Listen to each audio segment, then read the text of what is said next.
Oh, I left a message. Okay, so you have it with you?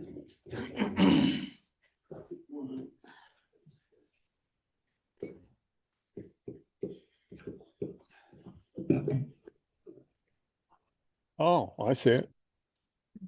We gotcha. Okay. This, I think I'm interested in. Sometime more. Yep. Nice.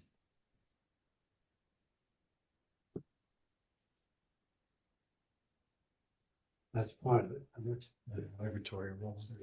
Uh-huh. I can Yeah. feel that. Yeah. Here. Yeah. I'm gonna read it now, Yeah. too. Yeah. You know, go up to my assets. No, we go backwards. It's 6:30. I'd like to welcome you all to our select board meeting. Please stand for the Pledge of Allegiance. I pledge allegiance to the flag of the United States of America and to the republic for which it stands, one nation, under God, indivisible, with liberty and justice for all. Thank you all for coming. There's a sign-in sheet here. If you haven't signed in, I would appreciate it. First agenda item is approval of the July 1st, 2026 Select Board meeting minutes. I will entertain a motion to accept the minutes. So moved. So Lawrence made the motion, Peter's second. Any comments, changes, suggestions? Arnie, can you hear us? Yeah, I can hear you good. Thanks, Lee. Excellent.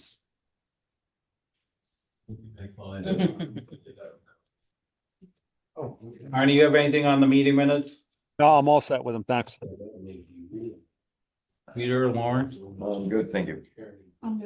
Um, Just a point of clarification on page 3, I guess it's line 3, you know, it's the first line.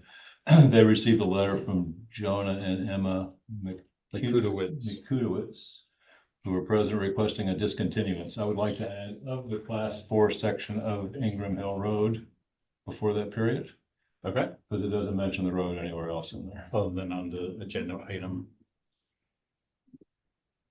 Right at the top of the page. Well, yeah. Line 1, but no, that point well taken. Um, Good clarification. and this is just my mother echoing in my head about grammar. Line 32 on page 4. Yeah.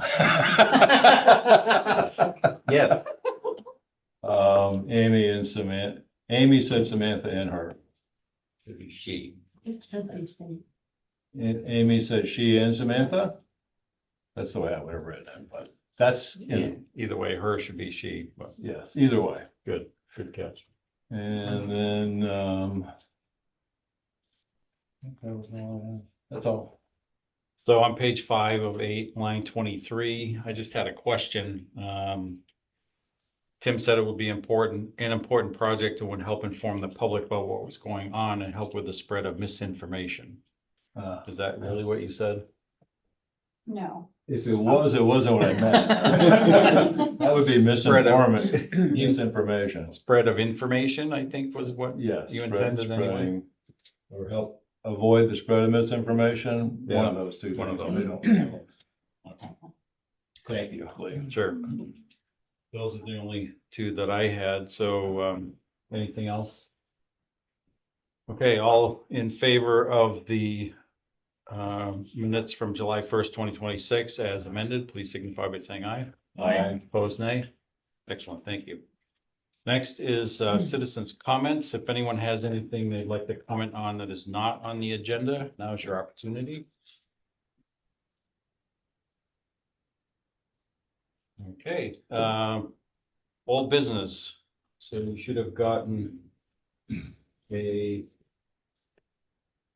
manager's memo that has the old business on it. Julie, you want to take us through that, please? Okay, just a couple quick items. Sewer project is advancing on schedule. You pulled in today, you saw that there is a line that runs under the green, which of course is going to impact that oak. They have not taken it down yet, just to give us a little bit of time. It will survive maybe a year. So one of the things that we had been talking about all of our years is the reconfiguration of that to get better parking out front. So maybe the next year or two is a good time to look at that. And that tree will end up needing to come down and we can talk about replantings. So just getting the word out on that. The Jeffrey Barn, Peter and I met with Steve about the Jeffrey Barn. Steve is meeting with some contractors about potential costs to take it down. When he did that, he gave me an update the other day that one of the contractors he spoke with does have a friend out of Massachusetts who is interested in that barn, and so potentially would come disassemble, obviously at no cost to us. So I'll keep you apprised on what we find on that. And then Brookside Cemetery, with people, there are many people accessing the Brookside Trail through the cemetery, which we knew would happen. We have heard from some families who have grave sites in the cemetery, who are concerned they're seeing kids, people with dogs walking all over willy-nilly just to get over there. So we kind of knew that this would come up at some point. So I met with Kirby and Eddie the other day. Carla Westing and John Clark met with me as well. And we've identified a couple areas where there is a clean path, one up near the front and then one down near the back, where we would do the work. It's just laying in a little bit of gravel, clearly marking, like, please stay on the pathway. So that'll something that we'll probably be looking at doing in spring, just to keep you aware. And then on the services review, in your email or in your packet is an email that I had received with some recommendations. So I'm just sharing those. We had talked about our initial plan was to review all the departments and then take all of these questions and suggestions at the end and start vetting through, is there anything, what you want me to start researching and looking at. So that's just there to keep you updated. So that's it. Yeah, that's it for me for old business. Okay. Anybody else have any old business? Okay, next is review of services, recreation, planning, zoning, assessing. So I guess we will start with recreation. Yeah, welcome. All right. You have something that you have prepared, or are we just drilling you? Well, in the packet, but you have done the last time what you did is in your packet, of course, you all have had the ability to review what has been put together, outlining what the recreation department provides to the community. Those in the public and watching staff that do not.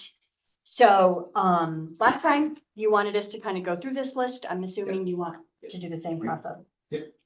Matt, do you want to go through this? Sure, I can. Okay. Yeah. That would If be you have any great. questions on the way, or do you have any questions beforehand? Yeah. Kind of let it rip. All right. All right. So I'll just kind of like read all the bullet points. Excuse me.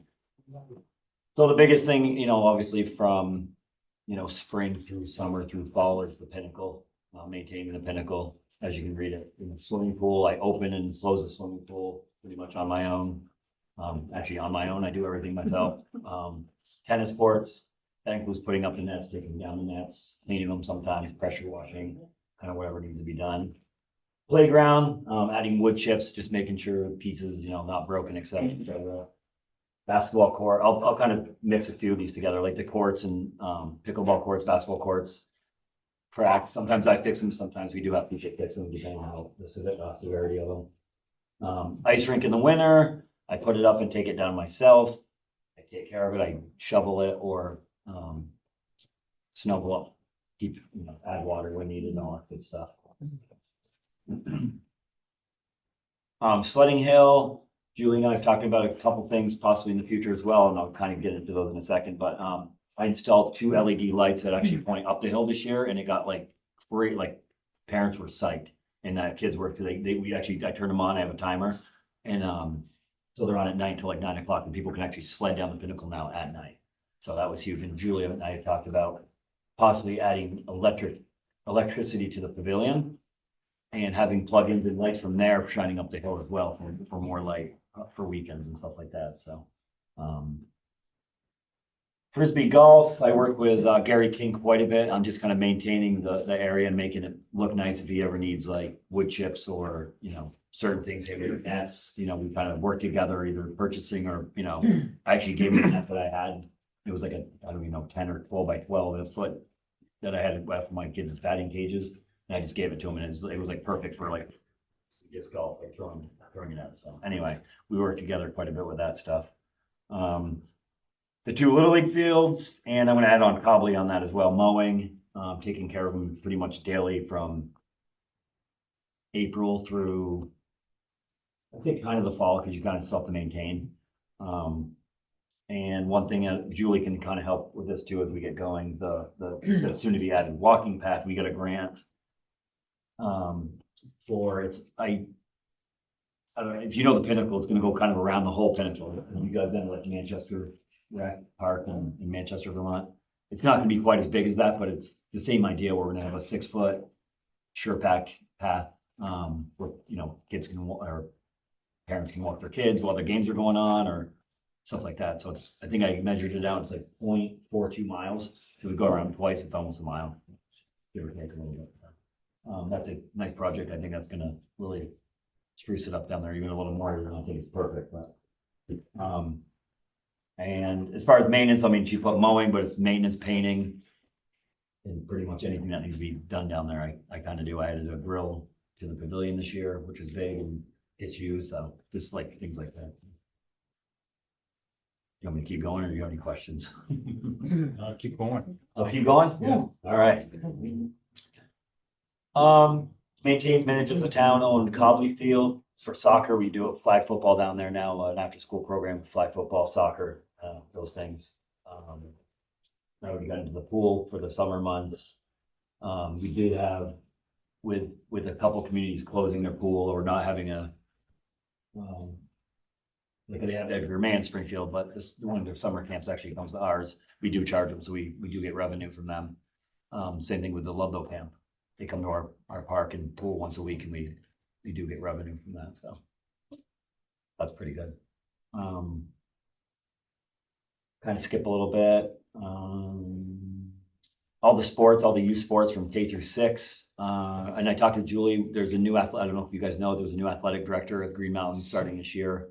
So I'd like to contact him, and I've told Julie my plans to hit more of that teenage years and do more programming for them. And I've also talked to Andrew at the teen center to do some programming with them as well, either at the Pinnacle or some after school stuff. So like ice skating night, ice skating, teen nights at the pool, stuff like that. So and at the school it'd be more like after school stuff for like 7th and 8th graders, like indoor soccer, indoor basketball, like just kind of doing things like that for that age group. They kind of like, I think they get skipped a little bit sometimes.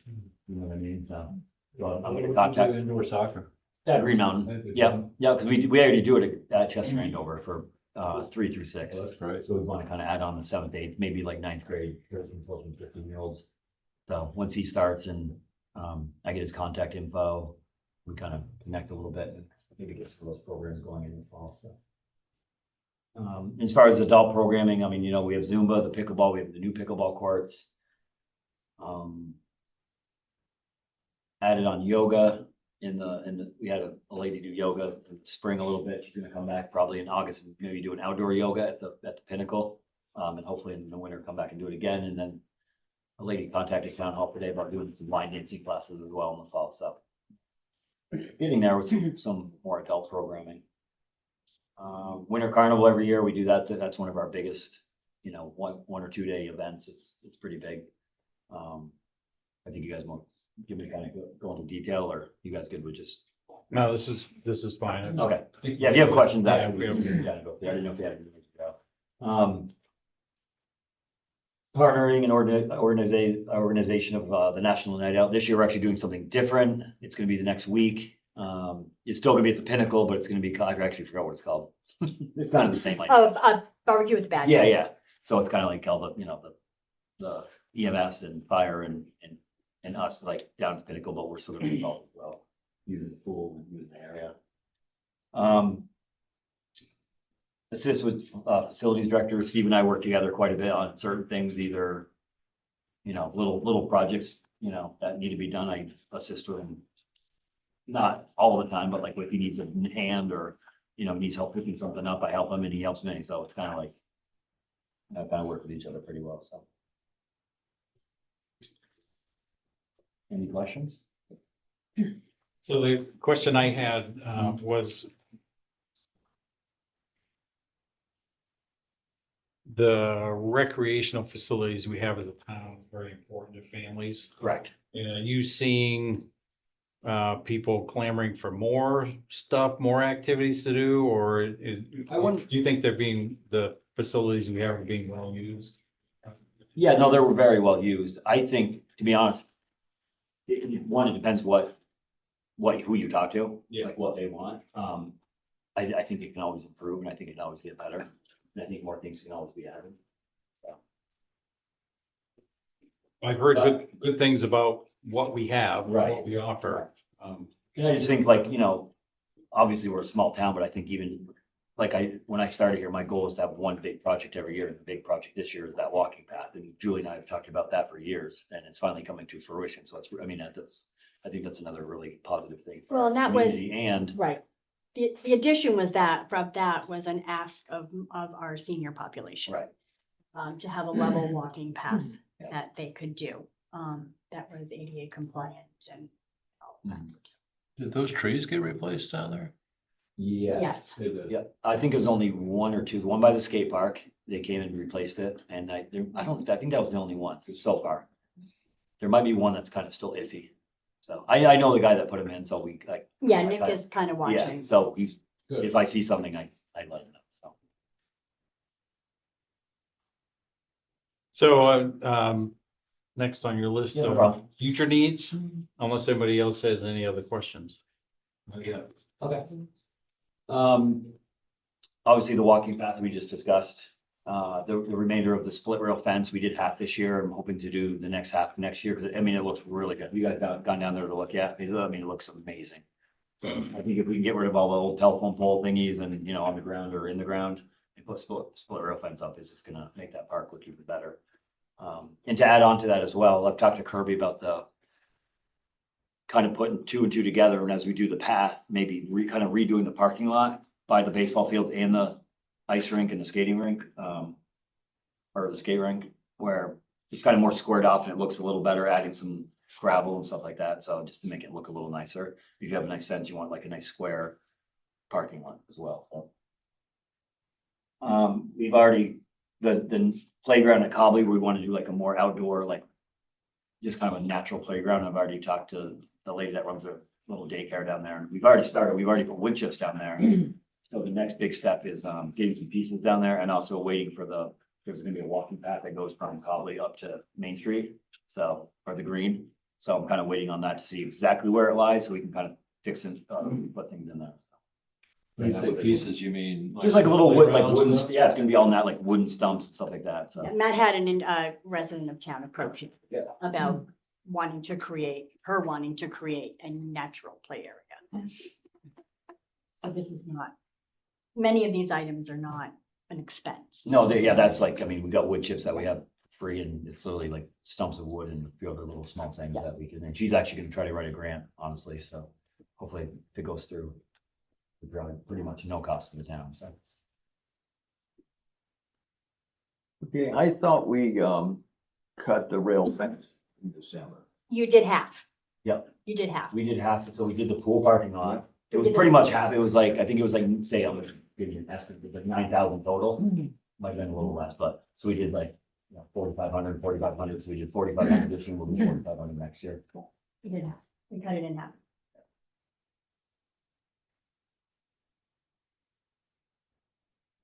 So the big project for next year? Because this year is the walking path, right? Or is that next year? It's actually 2 years. You have the grants for 2 years. She can if she can explain it probably a little better than I can, but you have 2 years to do these grants. So we have Okay. 26, 27. Okay, So I'm guessing we'll start it this year and I think it'll probably be finished next year. okay. Obviously I'm hoping it is finished this year, but Right. Okay. So next, after that, what's your next big project? I don't know. Too much pressure.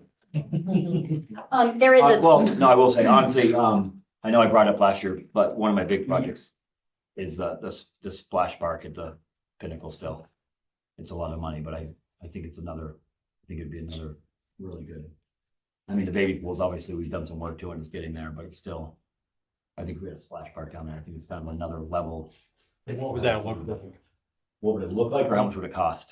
Boom. I want to know what it looks like first. So that, I mean, I'd have to look on my phone, but I don't remember exact size, say 25 by 35, kind of a cement pad. It's got, 7, 8 pieces of like they look like toys or frogs, and they like squirt out water. You step on things that squirts water and stuff like that. Yeah. So we looked at something a couple of years ago. That was the one. part of Yeah. it. It was, I mean, you can literally spend 100,000 for something probably the size of your table, or you can spend like $300,000 or $400,000. Right. And I think the one I looked at was like 250. Yeah. 250. I think the next big project though is the pool house. Yes. Yeah. So the pool house is, we talked about this as We well. talked about that. The pool house is in desperate need of, a lot of work. Mhm. So one of the things we are absolutely gonna have to do, is a new roof. Yeah. And so in the next 3 to 5 years, I would say closer to 3, there is something significant that's gonna have to happen to that building. That's your next big project, Right. I would say. And I did get quotes a couple years ago for the roof. And if we went standing seam, the 2 quotes I got from 2 companies was, I'll give you both and kind of break it down. One was 20,000 just for the roof. They added in 5,000 because of damage underneath, which there definitely is. So I'm going to say 25, and the other one was 30,000, $35,000 with damage because of, I mean, there is rotting, and they literally just looked at the roof. They didn't go inside. I mean, they didn't really obviously they didn't lift up any of the slate or anything. So, What's the footprint of that building? oh man, I measured it before too. I want to say 42 by, no, not 42. What is it? I can probably look in a second. Yeah, they're just curious. Yeah, I can't remember exactly. It doesn't look that big from. No, it doesn't. It may not be 42. Maybe it's like 35 by like 18 or something. It's some kind of funky. Well, it's They got the kitchen out too. It's Yeah. plus shaped, so. Yeah. Yeah, lots of alleys. Right, Yeah. right. I mean, and one of the things we had talked about before was, do you rehab that building? Do you put a bunch of money into that building? Do you take it down, do something different? Do you expand it? Do you make it year round? There's, you've had those conversations several times over the past several years. So, The building was built when?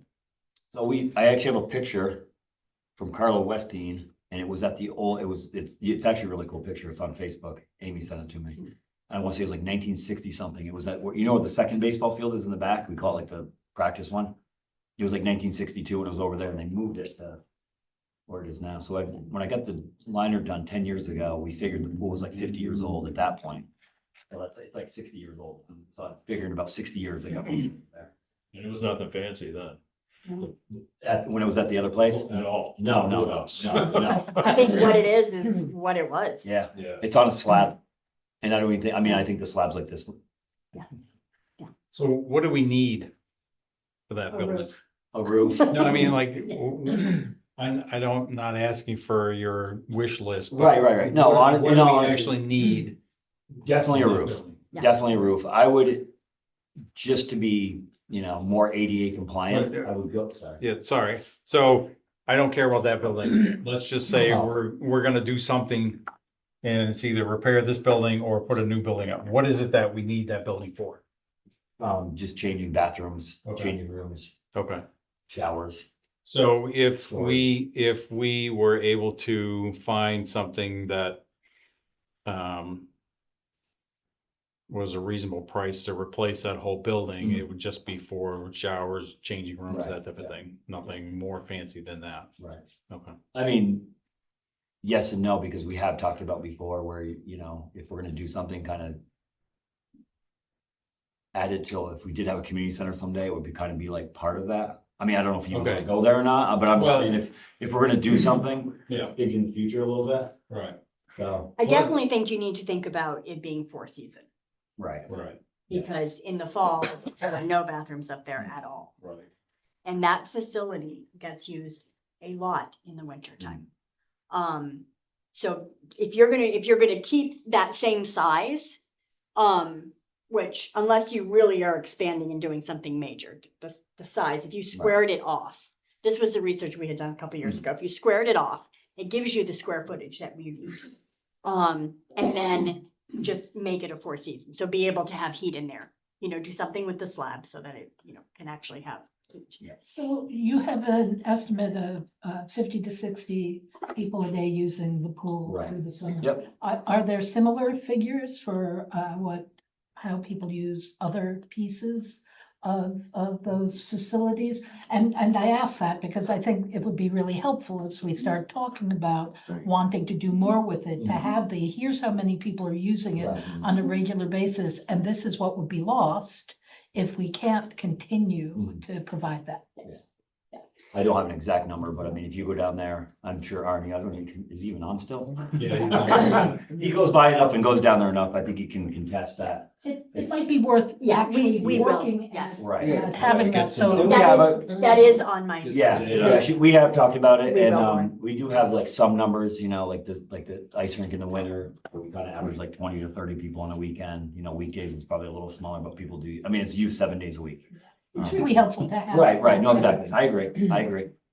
So do we have a survey out for the rec department? No, Okay. Are we going to? Because that would be interesting to have people sign into the survey and say, oh yeah, I use it X number of days a Uh-huh. week or whatever, because that would be one way to get that information. And the hard part is honestly, I don't think kids are gonna do a survey, but. But if we But their can get parents parents will. to- And also if you and other people who are observing it Mm. have some sort of, as Julie said, I'm sure you're working out a process Right. by which you can keep track of that so that we know. yeah, we will. Yeah, and part of that survey would be just assessing the desire of the community to have or expand those facilities. Because we're talking about a new bathhouse, we're gonna call it that, or a rec center, or whatever we're gonna call it. And that's gonna be a lot of money, Right. but are we willing as a community, or do we see the need as a community for that particular building? Is it gonna get the use that we think it should? Mhm. And is it gonna be something that's gonna add value to the community and the families that live here? Also think you have to look at when families move to this area, and they see it, you know what I mean? Yeah, exactly. That's a whole Add different- that in there as well, that's just not people that live here now, it's when people move here, they see the surrounding towns and then they come here. Right. And I think it's a really positive thing, what they see here. Well, I know I have some friends that live in New Hampshire, they come over here for the frisbee golf, Mhm. it's Exactly. like, it's an excellent course. And so we have that ability to draw people into town. So, I think that's one of those things. With a way to measure the usage. Even if there's just a sign-in sheet for the golf course. Well, the golf course does have one. Yeah. They do have a book. And I can talk to Gary. There. Because- And maybe for the pool too, some kind of That's good. Yeah. turnstile or Yeah. something. And you don't have to do it every day, but doing a couple of days where somebody keeps track. of Yeah, it. do a couple days, like weekdays and a couple weekends or something, and. So one of the things that we've struggled with, I think, is damage to some of the equipment, Mhm. either the pool line or the skating rink liner or Right. pool line or whatever. So how are we dealing with that? Or what do you think, how do you think we should deal with that?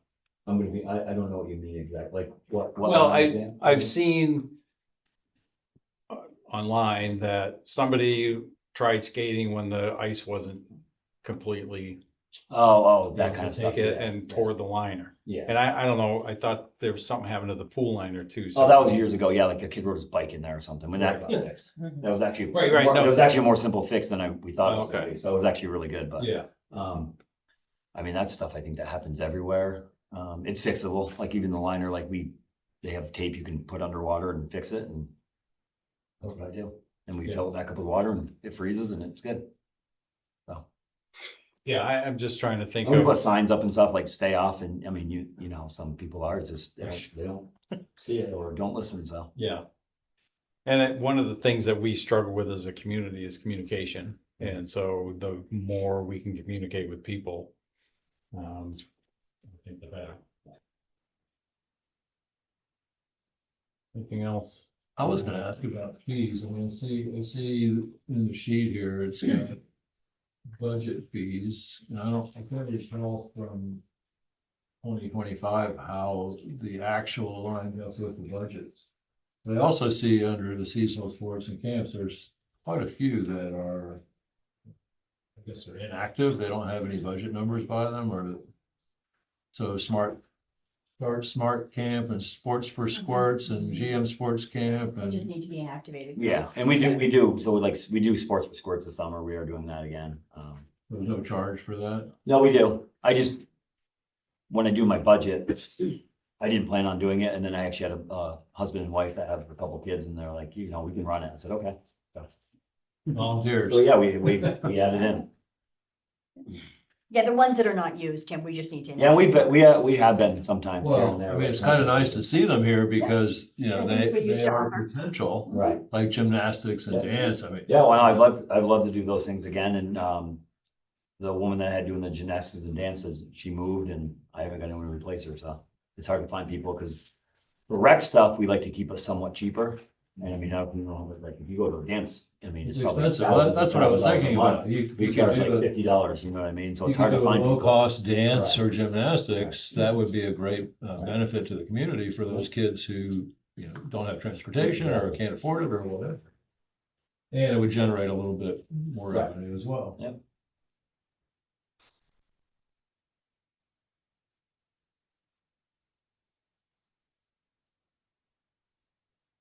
Anything else? No, I think Lauren's point about having, more of a statistic, because you could actually kind of figure what the benefit has been or the cost really is. Yeah, data would be Data. very helpful. I mean, yeah. We know it's a good thing. Right, We know it's a good thing. It's always, the question is, how do you pay for it?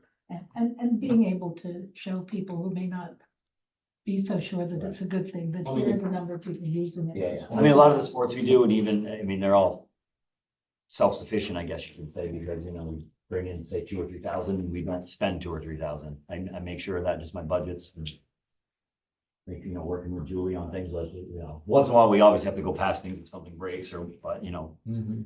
for basketball, like, say we bring in 3,000, I'm like, I will not spend $3,000. So like, we're getting revenue from these. So those will pay for themselves in a way, you know what I mean? And that includes equipment, refereeing, other things, 70 kids play basketball last year. I mean, honestly, This year. yeah, and again, I'm just estimating the numbers. I have them on my phone, and I have like the sign-up sheets and stuff. I mean, that's not perfect, but. Well, again, that hard data would be helpful. Yeah.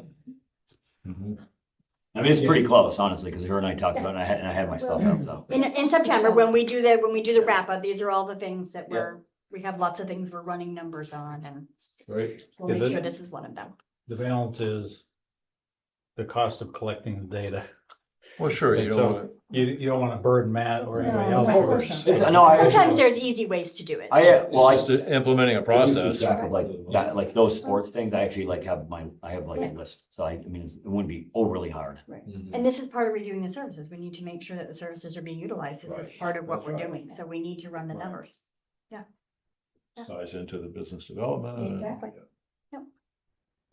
So we'll work on that. Anything else for Matt? Any trouble finding lifeguards? I know that was. Actually, this year I'm really, really good with guards. I have 8 or 9 guards, yeah. That's great. Yeah, That was a really, big and they're, problem not too long ago. and a lot of them they'll return next year, so I should be good for 2 or 3 years. So that's a good cycle to have. Yeah. And a good, our manager is, Morgan Student, who does a really good job, so. Good. Excellent. Means you're taking good care of them if they'll come back, so that's great. All right. Well, thank you very much. Appreciate your time. Yeah. And you're welcome to hang out or not. We're gonna talk about audits and balance sheets. It'll be fun. Next up is, I'm assuming Mr. Quinn for the planning zoning assessment. So you want to just launch into whatever you're. Yeah, absolutely. Like I said. So I'm gonna start with just hitting a couple of the goals of the department as a whole, and then what I'll do is I'll talk about each role, planning, zoning, and assessing, how they map to those goals. Talk a little bit about some of the stuff we've got in the pipeline, and then go through some questions. So the 4 key goals really for this group is to promote responsible growth, administer fair and consistent zoning, ensure accurate and equitable property assessment. So those three goals alone, you've got planning, you've got zoning, and you've got assessing. And then the last one that really fits at a core of everything our group does is, sort of excellent public service. We're interacting with the citizens of Chester constantly on zoning and assessing related matters. So, the ability to kind of be available, field questions, provide good information in a timely manner is just so important. So at a high level, those are the goals of the group. And if I start talking about the role of the town planner takes more of a long range planning view for land use, economic development, housing, conservation of natural resources. The town planner drives the development and the ongoing maintenance of the municipal plan. So, we're getting ready to update the plan. It's a key role for participation by the town planner. In our case, the town planner is really providing what I would say but a significant amount of leadership and vision and strategic planning in support of the Housing Commission and the Economic Development Commission. Those two commissions are new. They're trying to make inroads in areas that we have agreed we need to do more, do better and do more. And he's that town planner is kind of leading the charge on that. The other thing town planner does is they sort of stitch together communications with regional planning, state agencies, and other stakeholders to kind of implement whatever Chester's long-term plan is. So lastly, kind of specific to Chester, I would say, or maybe not specific to Chester, but I think a little bit unique to Chester. The town planner is a backup for the zoning administrator. So when I get done going through this, I'll talk about a little bit about the model for how the department operates, because I think it's pretty important and it's pretty big success story to call out. So that's the town planner. The zoning administrator. Yeah, absolutely. For clarification, who is our current? Oh, yeah. Preston Bristow is the town planner. Yep. And that's a part-time position. Yeah. Right. Zoning administrator, that's me. So basically, we research and process permit applications. That's, I would say the number one thing that is part of that role. We do between 70 to 80 permits a year. Each one of those permits requires understanding the bylaws, understanding what the landowner or property owner is trying to do, making sure, that everything's, all the I's are dotted and T's are crossed. So it's not just, here's your permit, go ahead. I probably spend talking with folks in the community 15 to 20 calls a week. Every day that I'm in the office, I get at least 3 or 4 phone calls. It could be a permitting question. It could be a complaint. It could be an interpretation of the bylaw. It could be anything. So a lot of incoming calls. Do investigate complaints. People call and say, I don't think this is right or this looks wrong. So we have to kind of look at what the situation on the ground is, see what the bylaws say, figure out what needs to be done. Sometimes it's just educate the caller about what the bylaws say and what they mean. We support, do staff support for both the DRB and the Planning Commission. And you may not think that that's necessarily significant, but we have about 10 to 15 DRB hearings a year. And each DRB hearing requires about 20 hours of staff time. It is not an insignificant workload to process a DRB hearing end to end. So, some people would think, oh, they have the hearing, but the amount of time to prep for the hearing, and because we're an on the record town, everything has to be by the book. It has to stand up. So it's almost, and so we spend a lot of time preparing for those hearings and then putting together high quality findings and facts. We do the short-term rental administration, so that's an annual thing. There's renewals every year. There's about 10 to 15% or 15 to 20% turnover. So properties are falling out of the short-term rental program. Other properties are in a waiting period because you have to wait a year before you can rent. So there's a certain amount of turnover just from property sales and people dropping in and out of the program. And then there's the renewal work to kind of send out the notifications, track, compliance, make sure people are paying, all of that. We have about 60 short-term rentals right now, so we're 5 under the cap. The other thing we're doing in zoning now is we're doing the E911 address coordination. So every time somebody needs an E911 address, they put up a building, they change an address. Then there's a role that the town plays in coordination with the state to make sure that that information is accurate. Sometimes we can do it from maps. Sometimes we're out on the road with a wheel measuring from driveway to driveway so that we can get an accurate address. This is another part of our sort of cross-training plan. The zoning administrator can back up the town planner, and the zoning administrator can back up the assessors. So that's zoning. I'll take a quick run through assessing, which will take just a couple of minutes, then we can open up for questions. So basically, making sure we have a complete and accurate listing and assessment of all properties. We have about 2,200 parcels in Chester. So making sure that the data about those parcels, what's on those parcels, who owns them, all of that needs to be accurate. We do about 115 property transfers. So property is being turned over, bought and sold, and there's work in the assessing office to process those transfers and make sure everything is correct in terms of ownership. Things like subdivisions require work in the assessing department because when somebody subdivides, it creates another parcel. That's another unit of land to maintain. So every time there's a subdivision, there's work. The assessors handle all the homestead declarations, and we have about 865 in Chester. So every year, when people declare their homesteads, the assessors have to kind of review that information and make sure that what we have on file about their property and their home site and homestead is correct. So the right tax bills are calculated. The assessors handle all the current use processing. So Chester has about 195 parcels in current use, and every year those current use, they're not really applications, but they're current use renewals, if you will, have to be looked at. So if you put your land in current use, every year, the assessors, get a list from the state that says, we think this is the property in current use.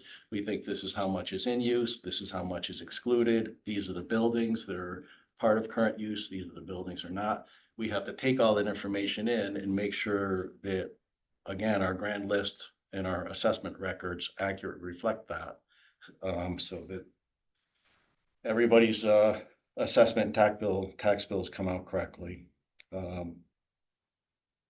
New construction, every time a permit is issued and a building is built, the assessors have to make sure that that building gets looked at and assessed and added to the records so that as people build, garages and houses, that we're not letting that fall through the cracks in terms of getting it attached to their property.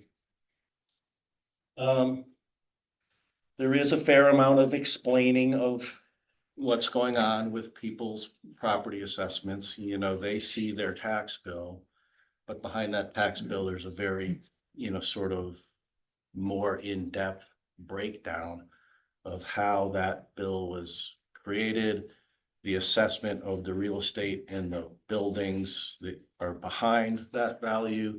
So it's not just the land, it's the building, it's what materials went into the building, it's what kind of shape is the building in, how far it's been depreciated. So there's lots of things that factor into the value. And oftentimes people come in and just say, I can't understand, like, here's this number. It says my land and my property is worth, 250,000. I don't understand it. You gotta help me break this down. So we, fair amount of that. The other thing is property tax maps, the online tax maps. That's largely managed by the assessors to make sure that those maps are accurate when subdivisions are processed and land is carved up, that shows up on the map. The tax map isn't really the system of record for, the parcel of land itself, but it's probably the most readily available to the public representation of what's in Chester, what size it is, who owns it, and what it's worth. So the assessors spend a fair amount of time making sure that that is correct. And then lastly, there's special properties, that have different requirements, whether it's subsidized housing, covenant restricted housing, utilities, all kinds of other things that the assessors have to know about, be aware of, and make sure that it's being valued properly. So that's in a nutshell, the 90,000 foot of the department and what it does. And what I'll say just in closing is, I think, one of the reasons I'm able to be here tonight and sort of provide a representation about the whole department is Julie was very deliberate to set up an organization where there's cross training. So I'm in a position where I can do zoning, I can do everything an assessor can do, and I can back up Preston when he's, out on vacation or not available. When I'm not around, Preston can clearly do my zoning administrator job. So we've got sort of a organization that optimizes resource utilization so that we can provide backup, but not have redundant resources just for the purpose of backup. And there's a ton of synergy between zoning and assessing. And I was kind of surprised to know that not many towns in Vermont integrate those two groups. They're sort of separate and distinct, and they're not always highly collaborative. So that can create, I believe, sort of a sub-optimization. We've got things pretty linked together in a way that nothing that I'm going to do as a zoning administrator is going to fall through the cracks from an assessment point of view, and sort of vice versa, because we have the ability to understand what's happening in each one of the departments and sort of provide backup and oversight across, all three functions. So. Any questions for you? I don't know if you'll have the answer to this question yet or not. It's one that came up years ago. We have 2,200 parcels. How many dwelling units do we have? I think the number is roughly 1,800. 1,800 parcels that have some form of a dwelling. Now, I don't know whether they have one dwelling or two, because if they have an ADU, then I'm probably not thinking about it that way. But from from parcels that actually have dwellings, I think there's about 1,800. Yeah, what I'm interested in is how many potential households are there in Chester? Apartments, ADUs, single family, multifamily, whatever. Yeah, we don't have that information. Could probably be mined out of our grand list, but it's not in a format that you can just push a button and get a report, because what you have to do is you have to look at a parcel, and then in the detail of that parcel, you can know if there's multiple dwellings on it, but there isn't a report or a button I can push that generates that data. So it would have to be mined out. I think it might become an important data point as time goes forward, especially as we look to add housing here.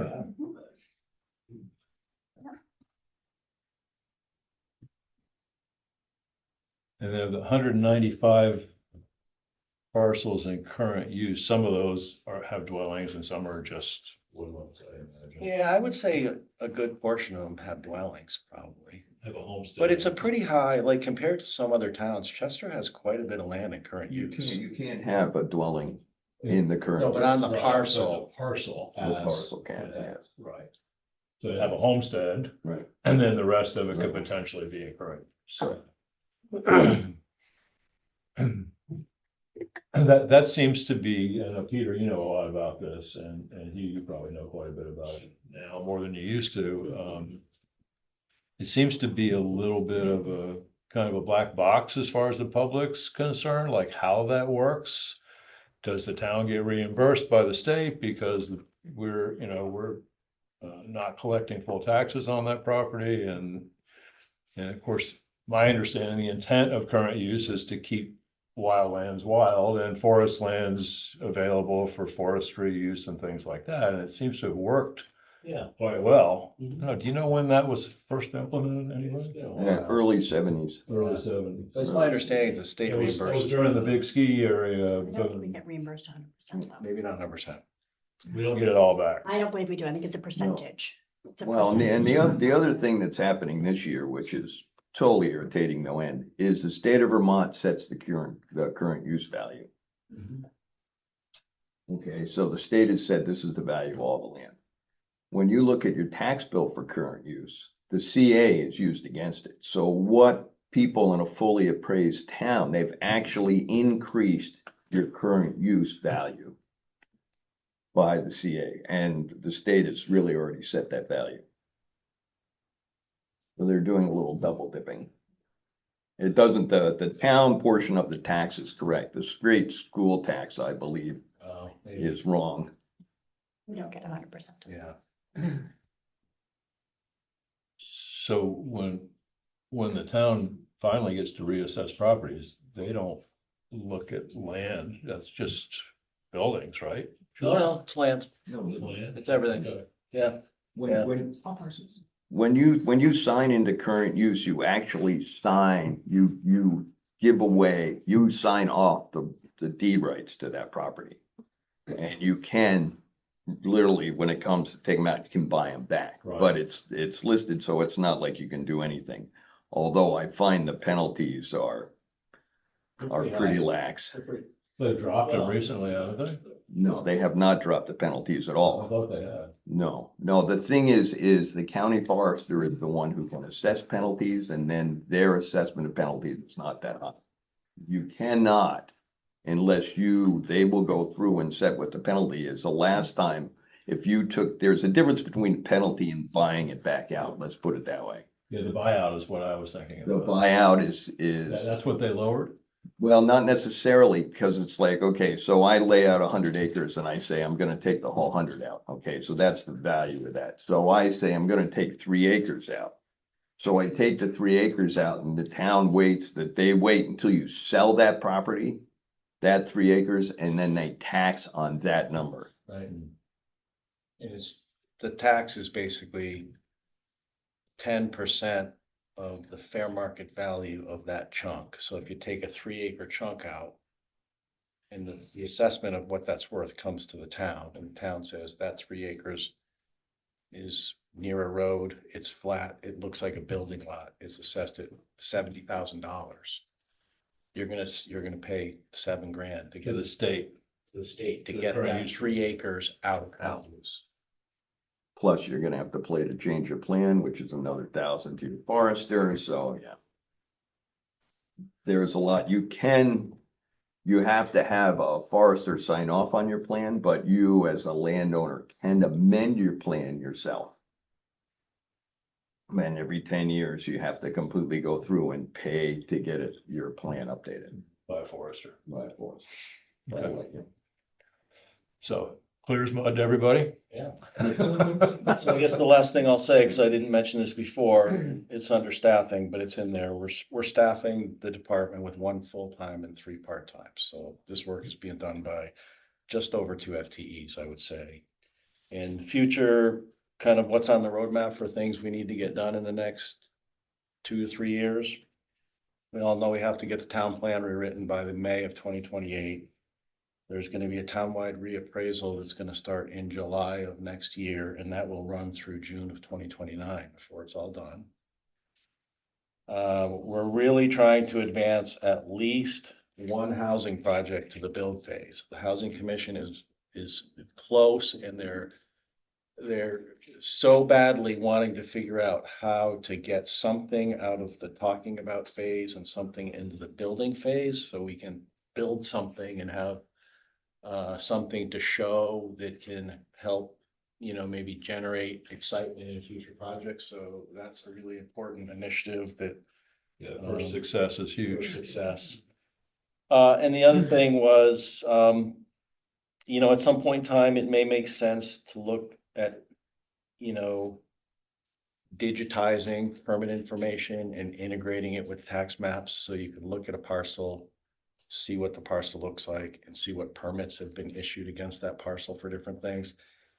It's, I feel like we don't do a high enough volume of permitting every year to justify bringing in an online system to automate permitting.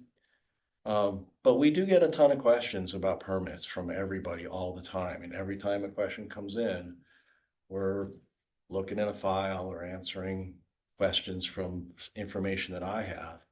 So, would there ever be a time when a higher level of digitization and automation would reduce the work on the zoning department because citizens could kind of self-serve? I don't really know.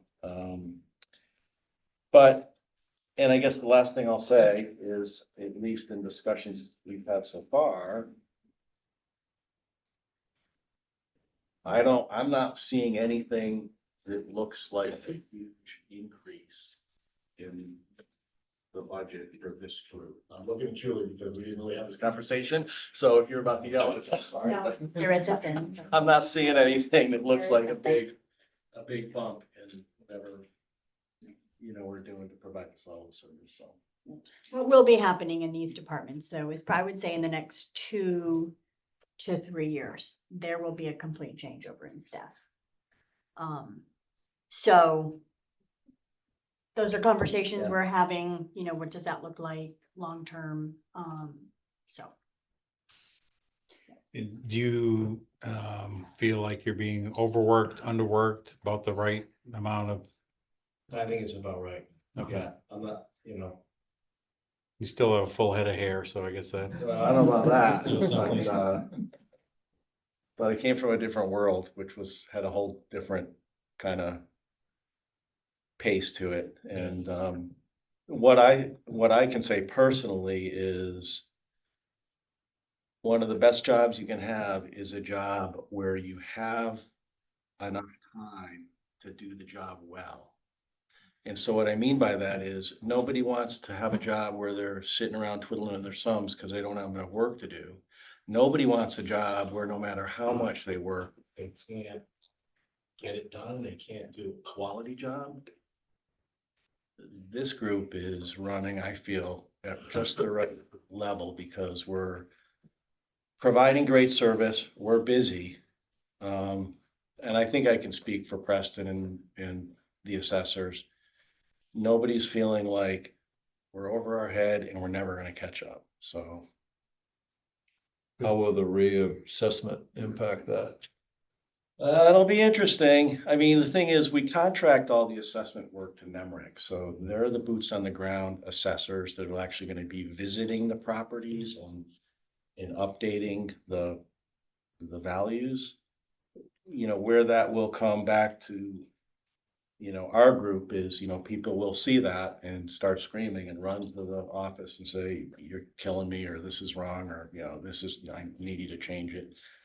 So, there is a fair amount of people that will grieve, and grievance has a whole sort of process and life cycle to its own, and it's not insignificant. When there's a grievance, statute kind of tells you how you got to handle it, and it's pretty, it's not willy-nilly. So if there's a lot of grievances, that'll kind of up the workload a little bit in the short term.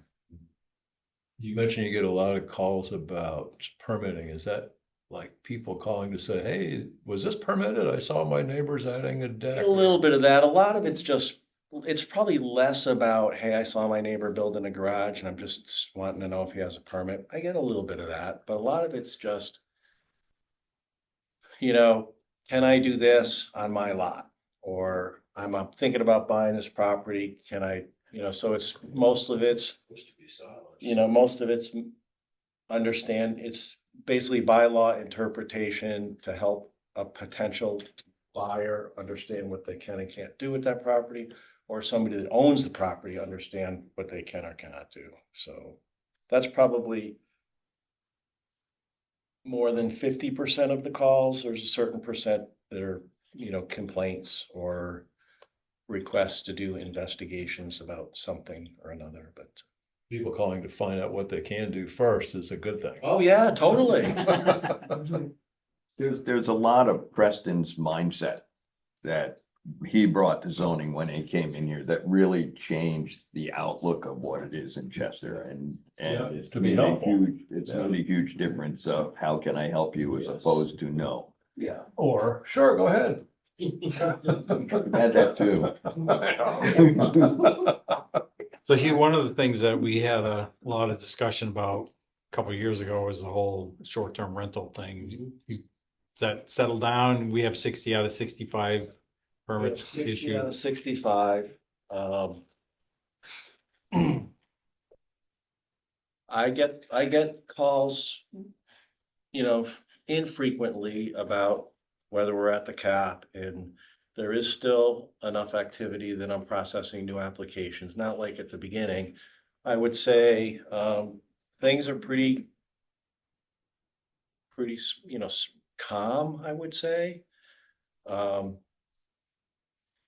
only thing that I think I've heard from folks that would complain about the short-term rental, scene in Chester is that, the cap that we have of 65 is for the whole town. Yet,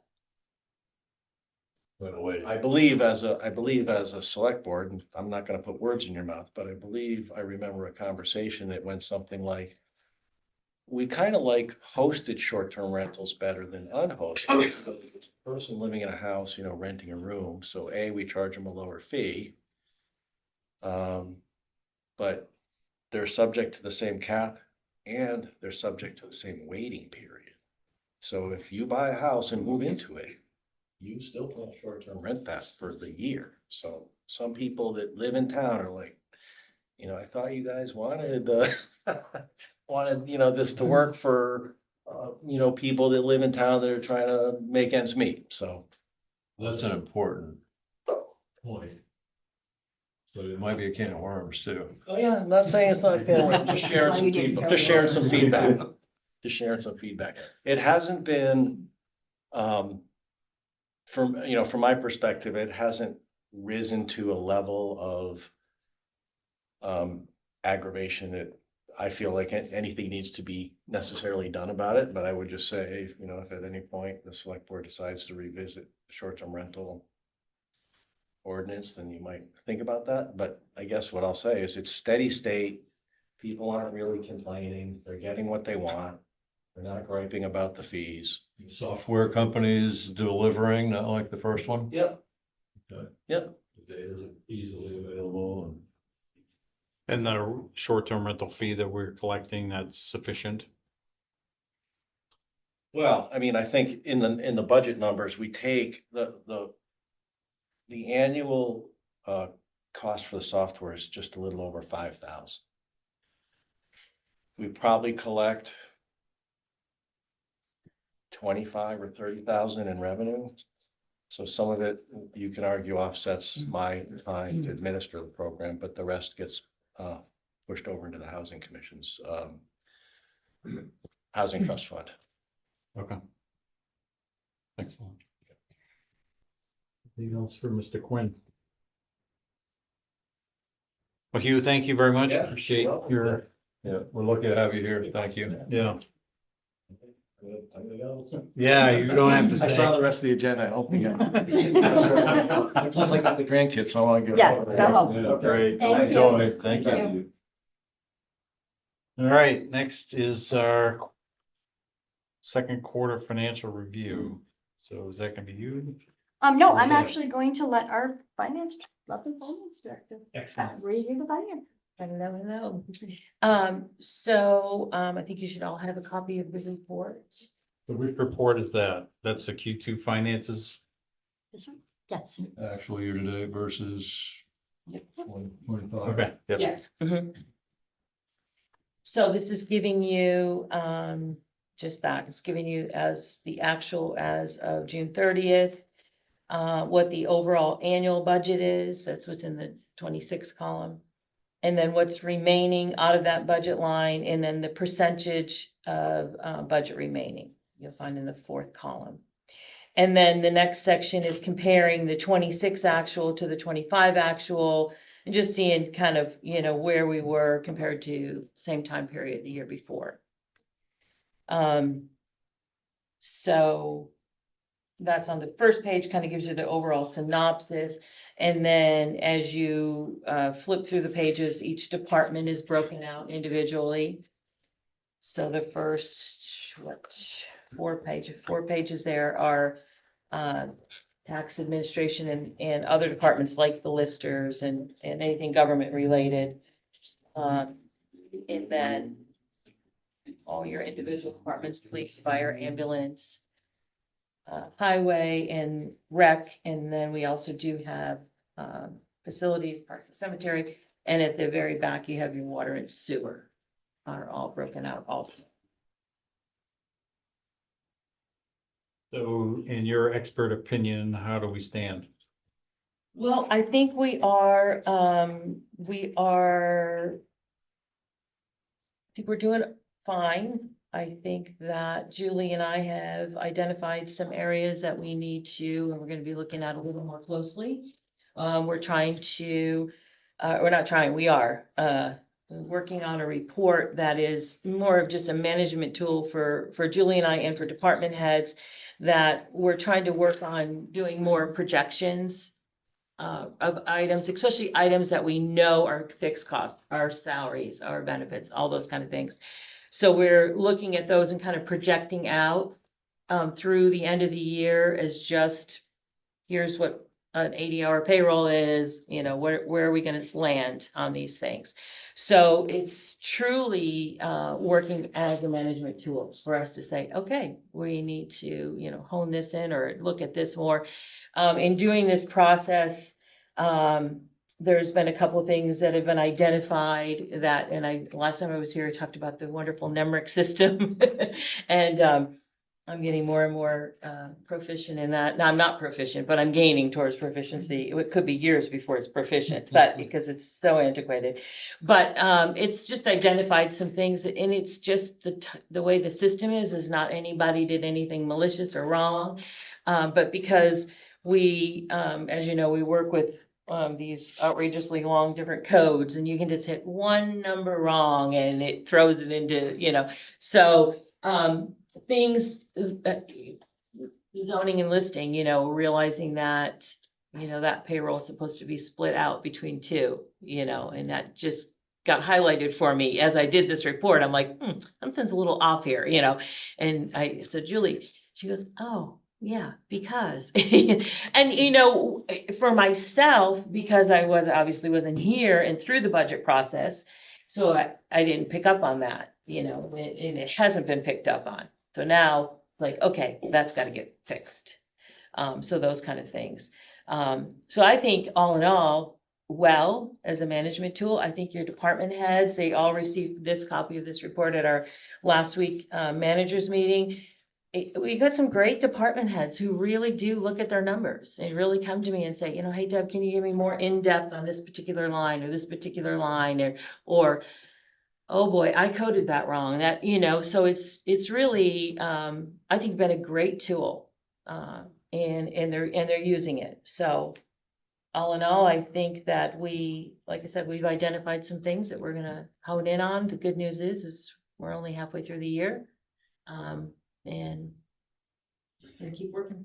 So I know we're going to implement and have implemented a purchase order Yes. system. So how's Yes. that working? But to be honest with you, we haven't had to use it Oh, okay, because that purchase order system was based on anything over $5,000. okay. And so again, we just have not had anything come up, thank God. We're Yeah, just, you right. know, like, we're not, so that will, we talked about how that will happen, and we have a purchase order system, and then that number will be encumbered so that the department head can see it. One of the things we talked about the last time was here that was new is that as the accounts payable are put into the system, every time they're put in, they're uploaded to the general ledger, which is to the chart of accounts, which is really good because again, the department heads are seeing it in their lines. So that's been a really good thing too. But so far, we have not had Okay. any expense that, And are you asking the department heads to do forecasting? I think you mentioned that before, like forecasting for the next quarter. Are there any big expenses coming up? yes, we talk about that at our weekly managers meeting. And they're really good about it. Like I said, they're very conscientious about their budgets, and they're very conscientious about, hey Deb, I'm gonna be expecting this, or, you know, so the communication has been well.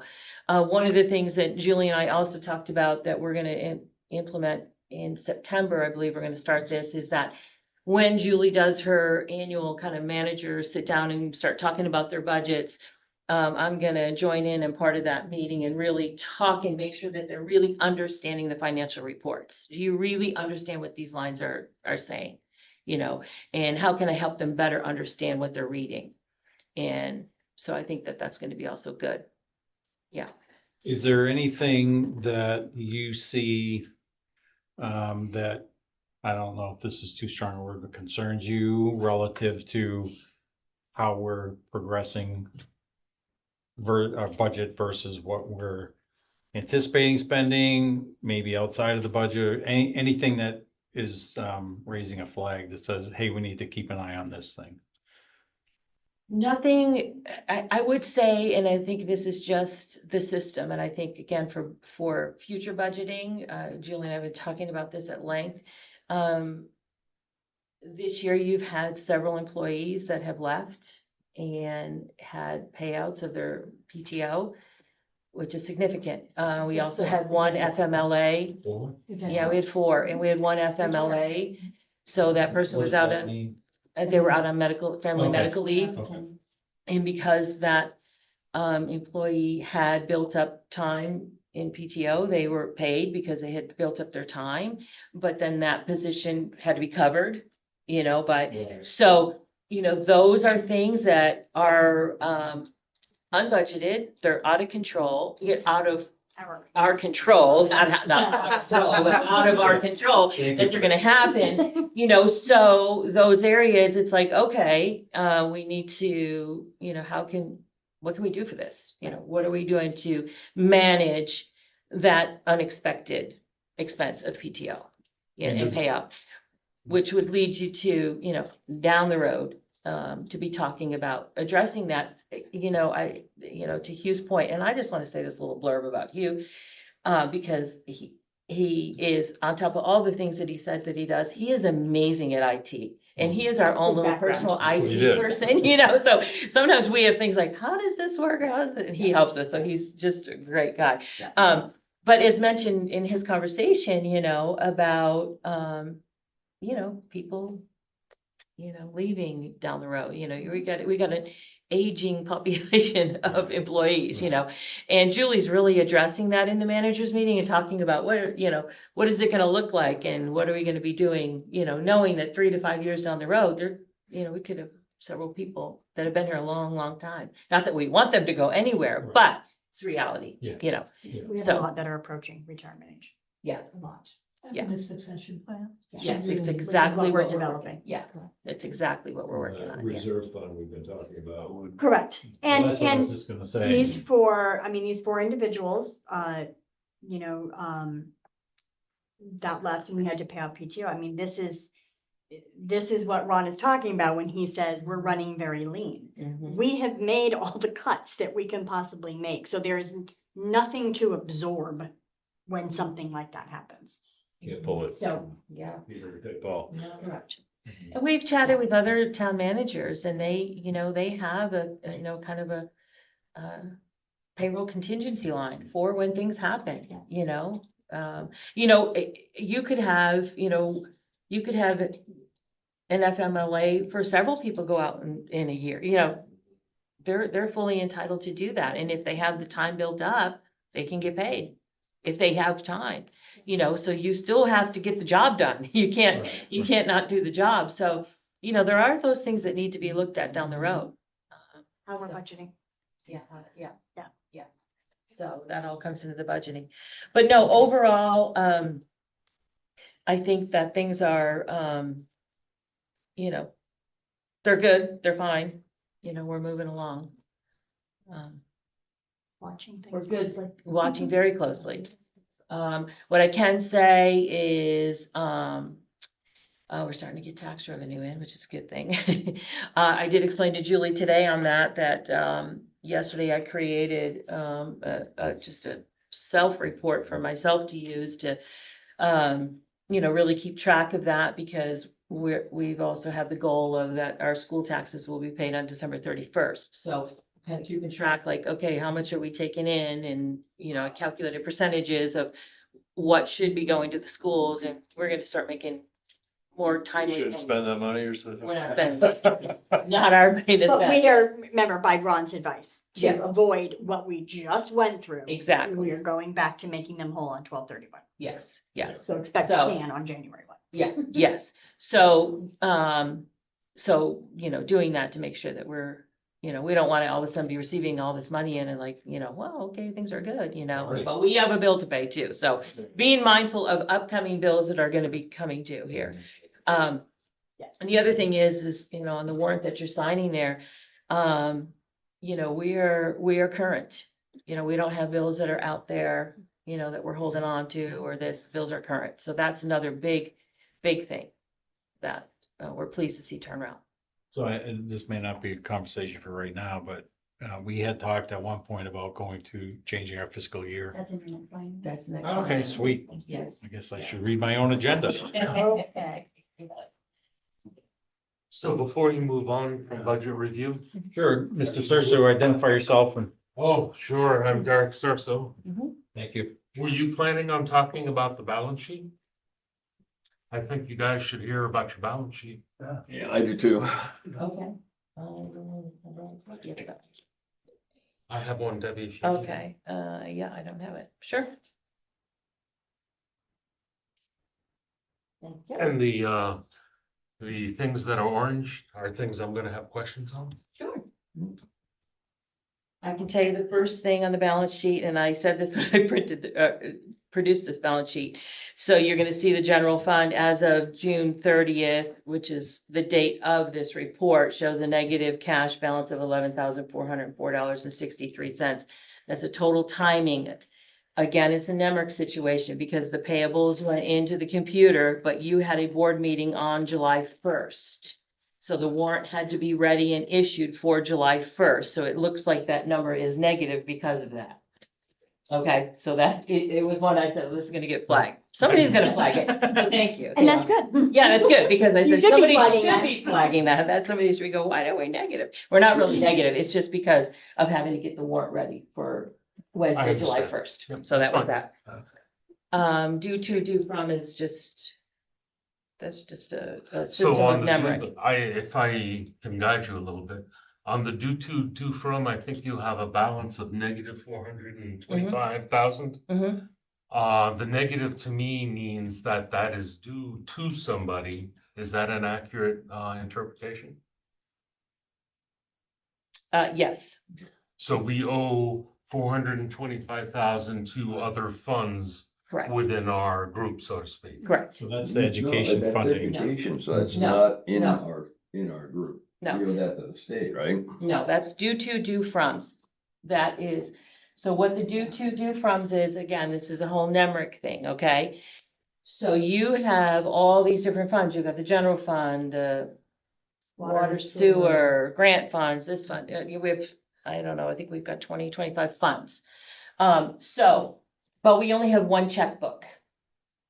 So when money, for example, I'll use an example that we just got in. So we got in money to pay for this water sewer project that's going on. So the funds come into the general fund, okay? So they get documented in our checking account because we only have one checking account.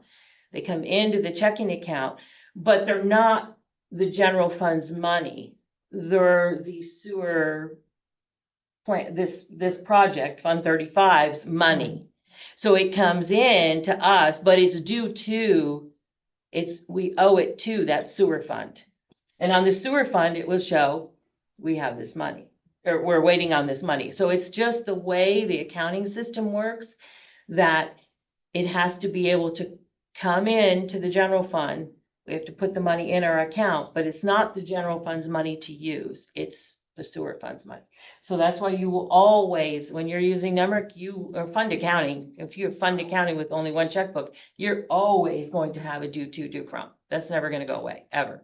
It goes up and down and up and down constantly. Yeah. So the follow-on to that, if I don't, sorry for interrupting, is of that due to, due from balance, how much of that is due to the general fund borrowing from the other funds to meet expenses? I would have no idea. Is there a portion like that in there? Well, we've just started receiving tax revenue, so it Yeah. wouldn't surprise me. Right. But I would have no idea, Derek, because it's a constant, let me just give an example today. I had to, pay, we had co-insurance, Sure. Okay, so that money came out of the general fund, but that co-insurance was paid for the water, some for the water and sewer. So every transaction is gonna hit a due to, due from. I can pull a report, and I have a report that I pull very, very regularly to make sure that my due to, due from always equals 0. So there's all these different funds, but for me to identify exactly what, I mean, this number goes back to when you started fund accounting, so I would have no idea what that breakdown Okay. is. And is there a point in the financial cycle of the town when we make everybody whole? No. December 31st? No. We're No. always, It's always gonna flexing, be, so to it's speak. always will be that way, yes. The only way that would ever happen is if you went back to the olden days when I used to be here, where we had literally 15 checking accounts. You have 35 now, because we Yeah, only have 35. Yeah, we literally had that many checking accounts. And you did, it was crazy. And you won't have that, Okay. but that's part of it. It's fine, yeah. I'm good, I understand everything. Yeah. Thank you, Derek. I'm not done though. This education funding, which Which page you on, Derek? I'm on the second page of the balance sheet, the education funding, which shows a negative number of 425, 796, 69. Yeah. That is an auditor's number. That has something to do with when everything got sugared off with the recalculation of the 24 and the 25 audit. So that is not, this number is from the auditors. And I asked the auditors about that, and they said, once we do the next audit, that all this will sugar back off again. But this is not a number that I touch on there. And the negative in front of that means basically it's a positive number. Correct. Somehow. Correct. Okay. As we go down a little further, can I borrow that? Yeah, back real quick? yeah. So of the observation for the board, Mhm. I noticed that our current TAN is at 2.5 million, Mhm. which is a really big number, just so you Mhm. know. That's really small though, Derek, really. Yeah, It really is, because, and I don't have the calculation here in front of me, but I have the calculation. Because you have to think about this. In fact, when I first came on board and I heard that your TAN was only at 2.5, I'm like, really? That's kind of low. Think about this. You voted a budget for 4.7 million, 4,700,000. Divide that by 12 times 8.5. That's what your TAN should be. You can't, start on day one with no money and run for 8.5 months, 9.5 months with no money. So you would think that you would be having to borrow to sustain for that long. So by saying you only borrowed 2.5, I'm like, wow, I would have thought that number would have been 3 something. Lori Yeah. wanted to borrow 3.5. That's exactly what I would have thought too, so I think that that's a low number. Yeah. I think the point I was trying to make to the board is that that is a number well worthy of watching on your balance sheet.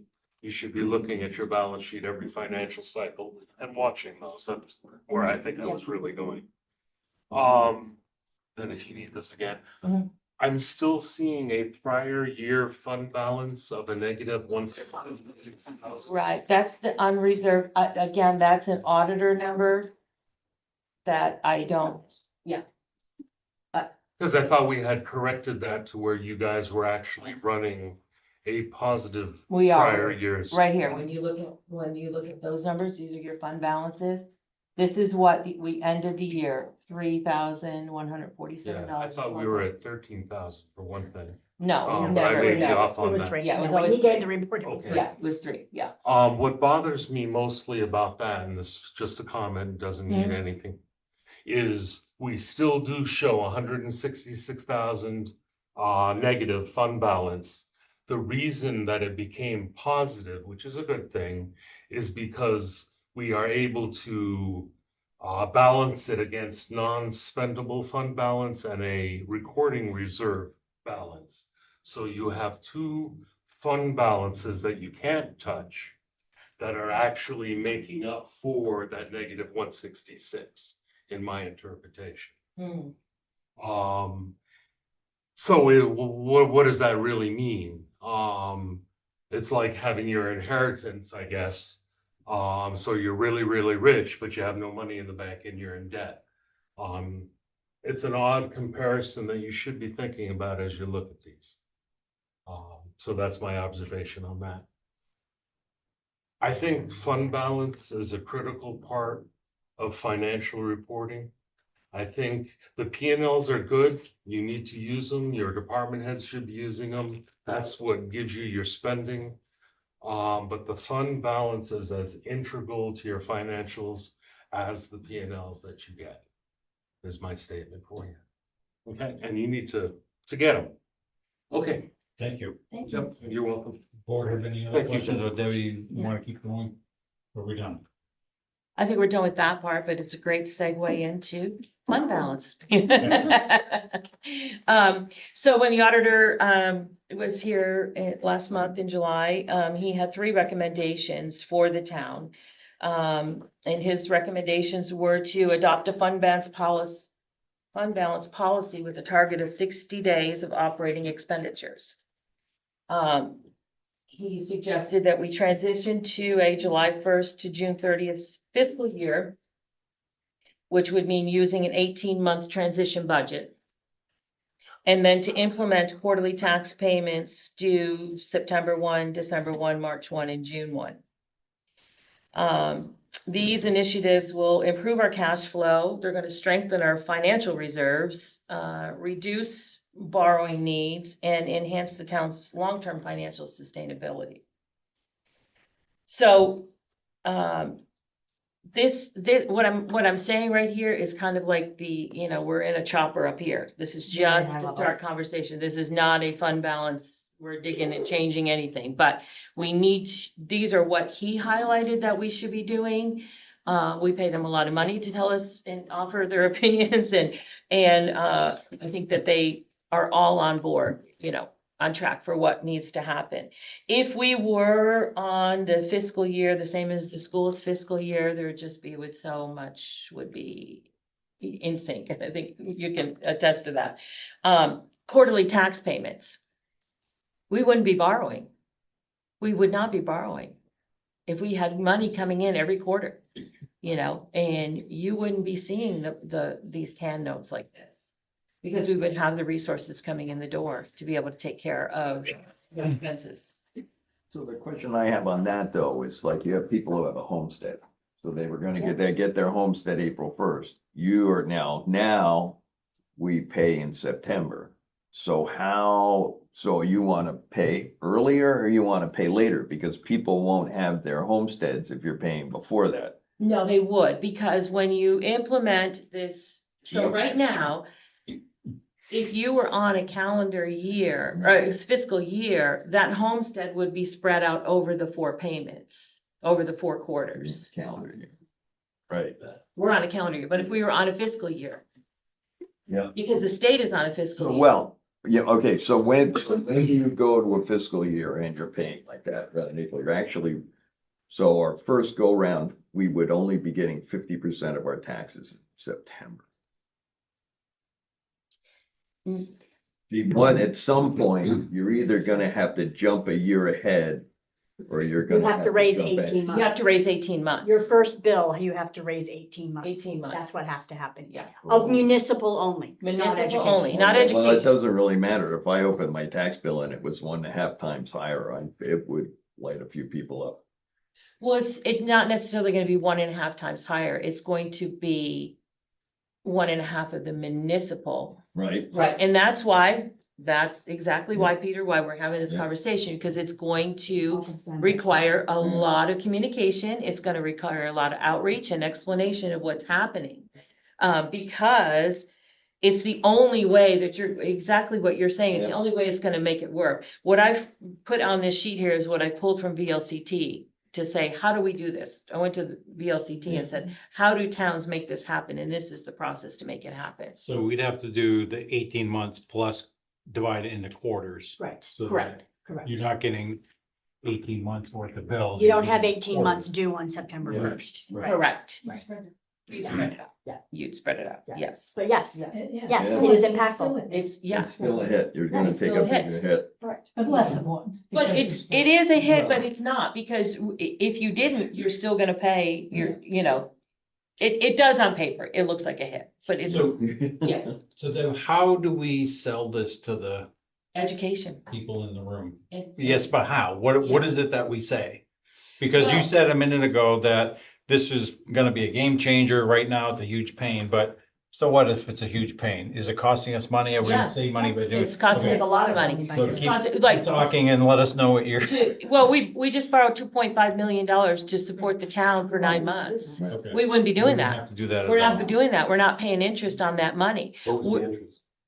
I don't have the interest. I don't know. And that number becomes really important. It Is how does, much is yeah. the money we're gonna save? Right, it's like 3 or 4%. Yeah, Because that's why we're gonna do it. right. Because we're gonna save money. We're going to be We're gonna- saving money. It's not Okay, because. yeah, that's and not- that's what I'm trying to get across, Right. because as people are participating in this meeting or are gonna listen to it later, or we're gonna do this information sharing Mhm. later on, we need to make sure that we're telling the right story, not Yes. that we're gonna shade it, but we're telling the rationale behind why we would do this and why it makes sense Of for the course. town. Mhm. So 3.5% on 2.4 million is $84,000.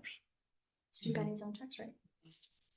And then, I Well, I think- understand it makes it easier. But I would agree, that's not There has That's to not be- a reason. We have to show the right? savings. And No, it it's has too to show bad that the it's hard. savings. If Yeah. it's gonna save us $84,000, that's. Yeah. Well, and we've heard I have heard over all of my years here, that people would like to pay their taxes quarterly. I had And somebody not approach me have to today. write a big Yeah, check. yeah, I had Does that some, work with mortgages? Would the banks be billed? oh, yeah, for them? yeah, There's no They issue. do that. Most No, they do. municipalities in the state right, Do are on a fiscal year Yeah. and do quarterly bills. I think most states, Yeah. most places. This is the first place I've ever lived that is once. Mhm. So maybe part of this is getting stories from other towns that have done this recently. Mhm. And how did they manage it, and what were the results from their work? Mhm. What would they like to have done differently, Mhm. maybe? Absolutely, Right? yeah, yeah, They're probably gonna tell you whatever duty somebody's due to. yeah, Well, exactly. we're not there. Yeah. So let's find the ones But that are they're- almost like us Yeah. and waited till last year to do it. or- Yeah. It's always change is hard. And Mhm. change that you look at it and says, I'm giving you more, even if the explanation is you're not gonna pay any more in your taxes, Mhm. but you're going to pay some of it sooner, and then eventually, after 18 months, you won't be paying any of it sooner, because we'll be caught up. And you will have to say that a few hundred lots of absolutely. times. Well, one other advantage is too, you have town meeting in March, okay? So by the time you have town meeting and get approval, you're headed into the end of the first Right. quarter. You've already spent what hasn't even been approved. So now you're gonna go to town meeting and you're gonna have a town meeting and you're gonna get a budget approved that doesn't start until July. So you're ahead of the game. You're ahead of the game. And the other part of this That's is a this, benefit. this Yes. also does not actually start hitting until 29. Right, yes, if you, You know, in the so middle here, there's a proposed timeline of this, because there needs to be a lot of education. Right. The voters would have to approve to make the fiscal year conversion. So that's where between now and, if you decided to move forward between now and March, there needs to be a lot of education on that, and there would be at town meeting. And then it's in 28 was when they would vote their first budget. So we're talking down the road here. Yeah. 2 years out, Yeah, And do we need to add in here voter approval of a quarterly? March billing? 2027. Oh, yeah, that would all Yeah, happen at yeah, once. it would all happen. Yeah. You do Okay. the conversion to quarterly billing. Right, yeah, but Yeah. I'm just, Yeah. it's not on here, so. I Yeah. just- No, this Yeah, we is would, just yeah. for general conversation. But remember, Yeah. this is a This is a- 60,000 foot view. Yeah, This yeah. is all this is at this moment. We're not working Mhm. out every Right, detail. right. Okay. Mhm. So Derek, I saw your hand up. I did, we've been looking at this a long time. I think that if you wanted to sell this, you should just take a sample house with a sample tax bill, do a spreadsheet, Mhm. show people how the change in combination with a quarterly billing will actually not change their overall bill. Mhm.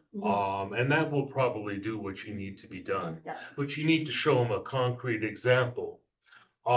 If I understood Peter correctly, none of the taxes would come due ahead of the change.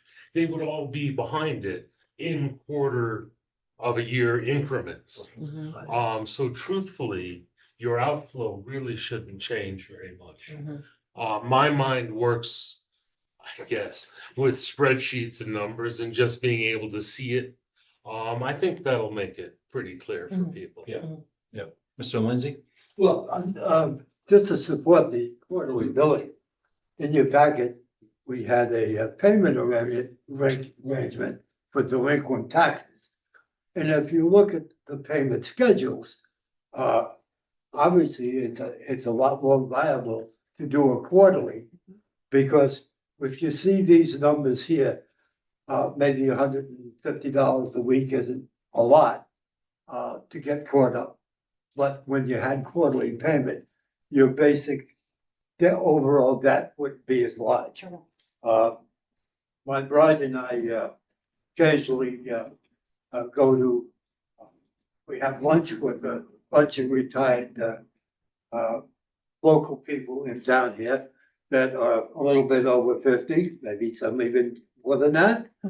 And this subject got brought up at this little lunch. I think there's overwhelming support among the elderly to go for a quarterly billing. I think a little bit differently. I think cash flow. And I think cash flow in my left pocket and my right pocket. Sometimes I have to put my hand back in my pocket because I don't have cash flow. The town is no different than the rest of it. So it'll be something I sure will be pressing, and I think it may not be as hard to sell as you think, if you make the pain feel less painful. And there's nothing to say people can't pay their bill all at once. Say if you got it, pay. Yeah. If you want. That's fine. But And you could incentivize that. yes, yes. So, anyhow, that's my support on that change. Well, thank you, Bill. Appreciate it. There is another system that I pay on in a different state, that if you pay 100% of your taxes, there's no penalty, or you can pay when you decide to go to payments, there's interest that you pay. So you get your full tax bill, and if you pay your full tax bill, then you don't own the extra little interest that you're gonna get on the other 4. And that is the option you get when you get the tax bill. In my humble opinion, I wouldn't necessarily start out that way, because I think this is gonna be painful enough for people already without saying, well, we're gonna ping you if you don't pay. And there's a benefit to us as a town for collecting quarterly taxes rather than annual taxes, so I think that kind of washes that out. Point well taken, Yeah. but I think my goal is to reduce the pain as much as possible to the taxpayer. Yes, Mr. Surso. I believe statute says that when you go to a quarterly billing system, you cannot charge penalty or interest until after the final installment is due. So when I say incentivize, I mean, if you're gonna pay your bill in advance in full, give them a couple % off, or whatever we can handle. Yep. Maybe. Yeah. Again, more conversation. So if the board is interested in us going down the minutia road of getting all the details and putting together what we think some education might look like, but we just weren't going to do that work if there is no interest. So what's the pleasure of the board? I'll have to say the first budget that I can't say worked on, that I participated in my first year on the board, I thought, why aren't we on a fiscal year? This makes no sense. Because we've never done Because it. it's cumbersome. It's cumbersome to change, that's right. Right. Yeah, but it's time. We're, I think It's I certainly think it's time. I would support our walking down this road. That makes all the sense in the world. The voters are gonna decide anyway. Yeah. Right. Yeah, but There you it- go. for us to Our say- job is to present it in a way that. well, and you need to be behind it. Like, do you Yes, support it? yes, And we don't want to yeah. put something to them that Of you don't. course not. Right, right. Yeah. Okay. Okay, so we'll, And Arnie's on board, right, Arnie? Oh, sorry. I know that Arnie is on board because I've had that. He's on the board. conversation. He's Oh, he caught Yeah, it. yeah. Okay, so Do you we'll have anything start, else you want to say? we'll start down that road. No, so we can start looking at that. One of the, I have already, had some conversations with some other, finance directors in some other towns, just to kind of, hear, and it's funny because they're like, what? You only collect taxes once a year in September? I'm like, yeah. How do you do that? Yeah. So, we'll start the, developing how we can get this presented and, get some outreach going on it. So. Great. Excellent. And then Ron will be here on September 2nd. We'll have some draft fund balance policy stuff to get conversation started, and so that will be coming on September 2nd. Okay. Next is discuss change to municipal budget adoption. Can we go back? Okay, so on Sorry. the fund balance policy, can we put, okay, what, a penny raise is 40,000, right? Probably, yeah. Yeah, so. Kevin, I had this conversation this afternoon. Yeah, there Go you ahead. Well, there you go. So now you're here and you're saying, well, in next year's budget, you wish to raise, let's see, 5, almost. Yeah, you're gonna be a good 6 cents to get anywhere close to where you wanna be, actually more. Well, and I think these thresholds are conversations that you as a board need to have. So these were Ron's recommendations. Do I believe this is achievable? No. No, there you go. So this, No, Yeah, but just to when get this a is conversation, with Ron. is this a 5-day and a 10-day and 15? I mean, there's a lot of conversation that needs to be had. I was just saying, this is what he recommended, so this is what I put in here. Yeah. One point I'd like to make too is that these would build on each other, so it's not like, at 60 days, we're raising, $700,000. That your balance would be, okay, we maintained it. Now we're adding to it every time, so that's how that fund balance is going to grow.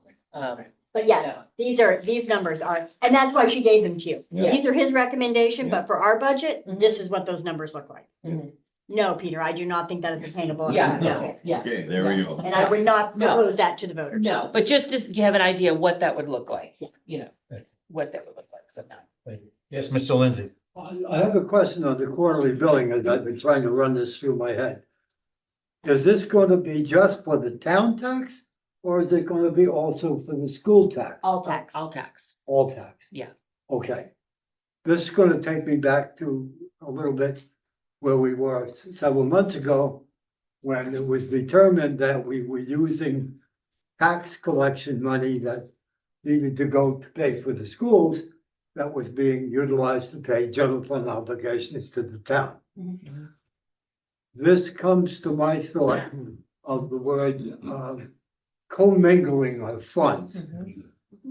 And my thought of commingling of funds is we had a problem. I believe we resolved the problem. We understand the problem. The next phase is how do we not encounter this again? So my question is, and I understand from previous town business that we had many different bank accounts. When a taxpayer walks in and has someone in the front office a check to pay their tax bill, it's two bills. It's one for the general fund and it's one for the school.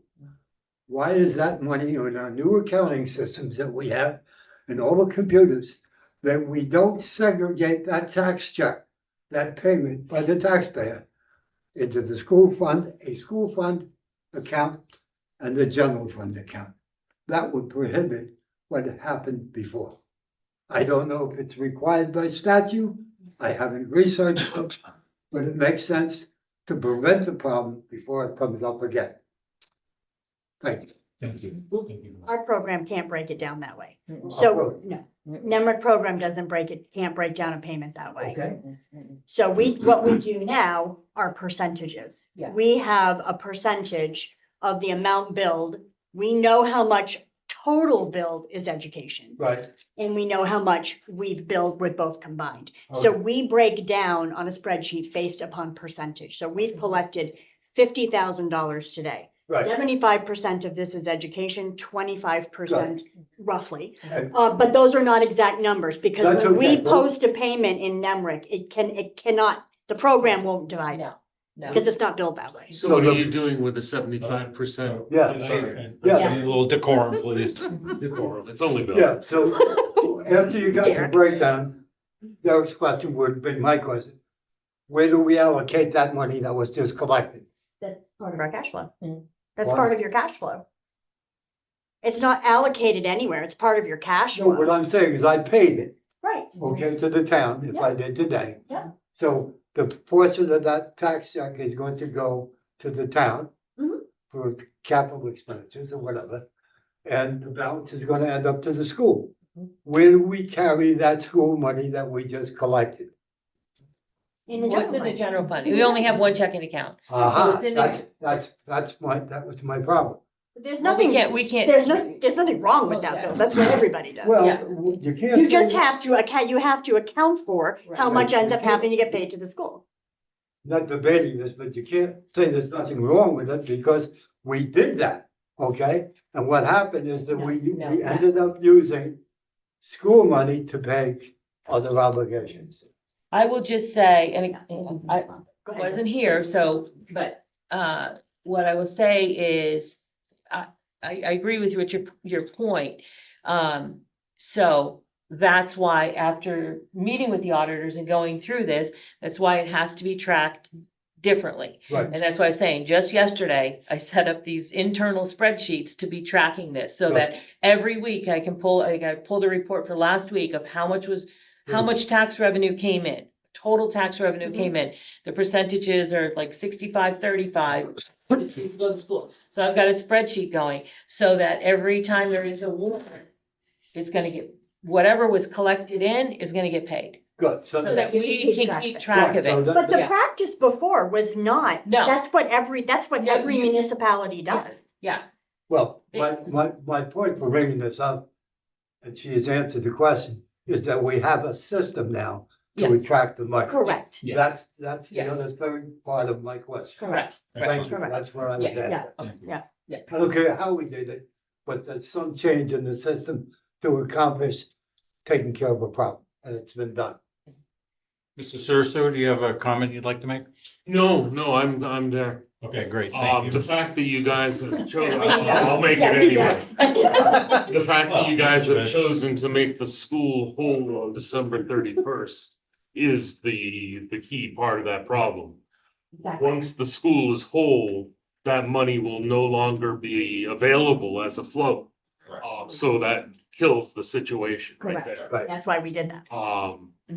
But understand that we may not have collected that money. Right. Well, that's part of this Well, problem. that's Will part- not have collected it. Yes, Right. you know. And that's why we started making them whole on June 30. Mhm. Because you haven't collected it. And by statute, and we looked at the statute, by statute, you don't have to, you have not collected those funds in. Right. You know, this goes on to like a whole, like, put a legislative hat on that someday I hope to be part of, because that's just not right, that the town should have to borrow money to make the schools whole because blah, blah, blah. So, but that's a whole legislative I'll keep going. statute thing. So, but, you know, just understand that if you have delinquent taxes, their portion, you're paying on December 31st, whether you have the money or not. Right. I agree that it's a known fact that the delinquent taxes, the regular taxpayers have to make up the school payment. Yeah. And we always, as taxpayers, municipal taxpayers, take that hit. Yeah. That would be a wonderful thing to address to the legislatures, to let them segregate school and municipal taxes and let the school system carry their own delinquencies, not the town. Right. So, Well, thank you. I appreciate the robust conversation we've had. I would like to move along. So if, Deb and I have our marching orders. Yes. so next is discussing a change to municipal budget adoption process. You could have a PDF file or paper copy of the Title 17 elections. And so who's going to bring us through this? Peter asked for this Yeah, to I be on did. the agenda, so I would hand it right over to him. So Peter? Hand it right over to him. Hang on here. We've been hitting, so we're probably. No, isn't it? No, what did you call it? It's called budget adoption process. But, okay, so Adopting, yeah. Oh, sorry. I wanted to see if you caught it. Somebody's in a hurry. I did it on purpose. Next. Uh-huh. You have an email. I know, the point of this basically was with knowing that we have to go through other things is that I think at town meeting, we don't really get the good cross section of the population when we vote on the budget. Yes, if you went to this kind of a thing, you would have to we'd have to have almost like an early town information meeting, but you could do it, the school does it every year. There would be no different than that. And then you would have, the budget would be by Australian ballot. You know, you would have an informational meeting like we normally have at town meeting. But then you would probably get a better voter cross section on what the budget is. So That's my object. So typically at town meeting, we get 100 people, 120 Right. people, Mhm. and we get almost 500 people to cast ballots. Right. So I think that point is that you're making, Peter, is that we would get more voter participation if we did the Australian ballot Right, absolutely. for the budget.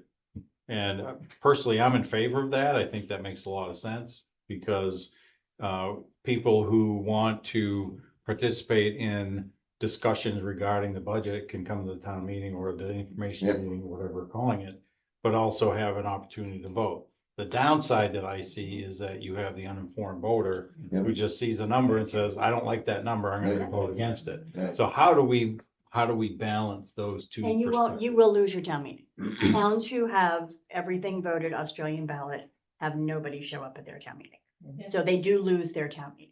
So that's why I say just have good discussion before you go down this. I totally appreciate you get better representation. Yep. Just talk about what are you losing.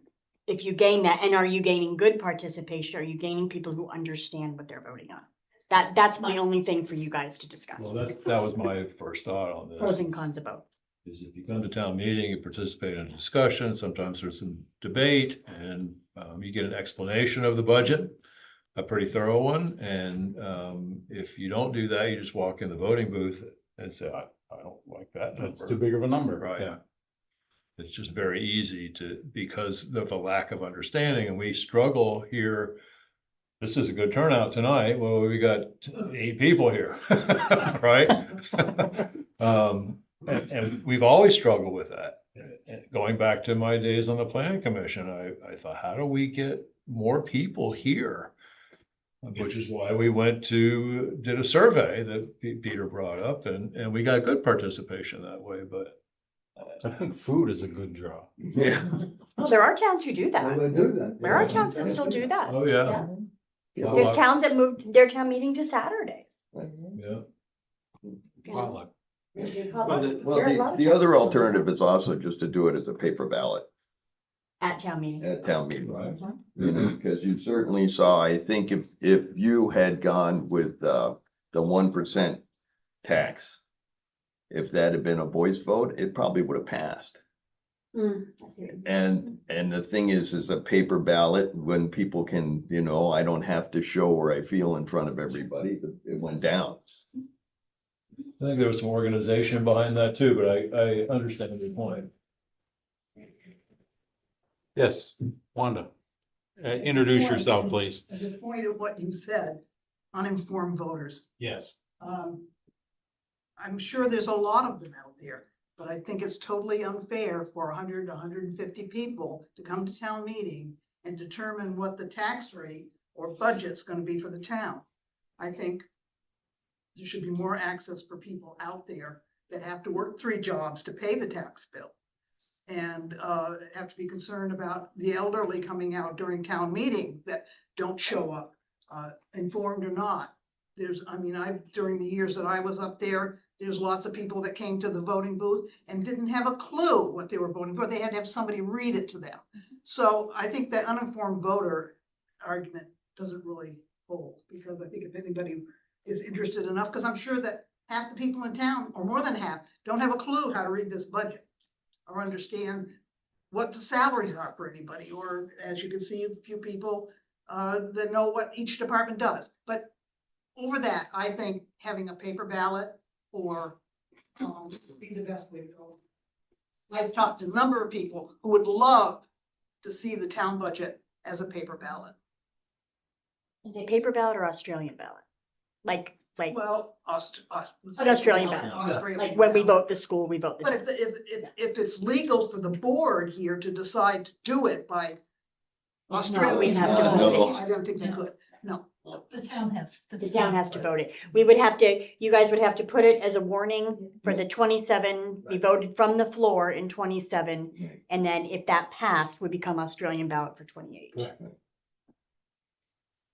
Yes, Mr. Sursu. Would that be part of the mail-in ballot scheme as well? Would that budget number be on the mail-in ballots? I take your point about the concern about losing Mhm. town meeting, but my understanding of what really was valuable about town meeting for a long time was when it was something that was a day off. Sure. So, and was done so that in fact it was set up to be the thing that everybody went to. And it isn't that anymore. It's done at a time that people struggle. And people working multiple jobs may want to be here and can't be here. And our Australian voting is set up so that if you can't come in on that day, you can vote at other times. I also have concerns about our uninformed voters. Watching for the school budget for ages, it is infuriating, the number of people who are just reacting to I don't want a tax, so I'm saying no.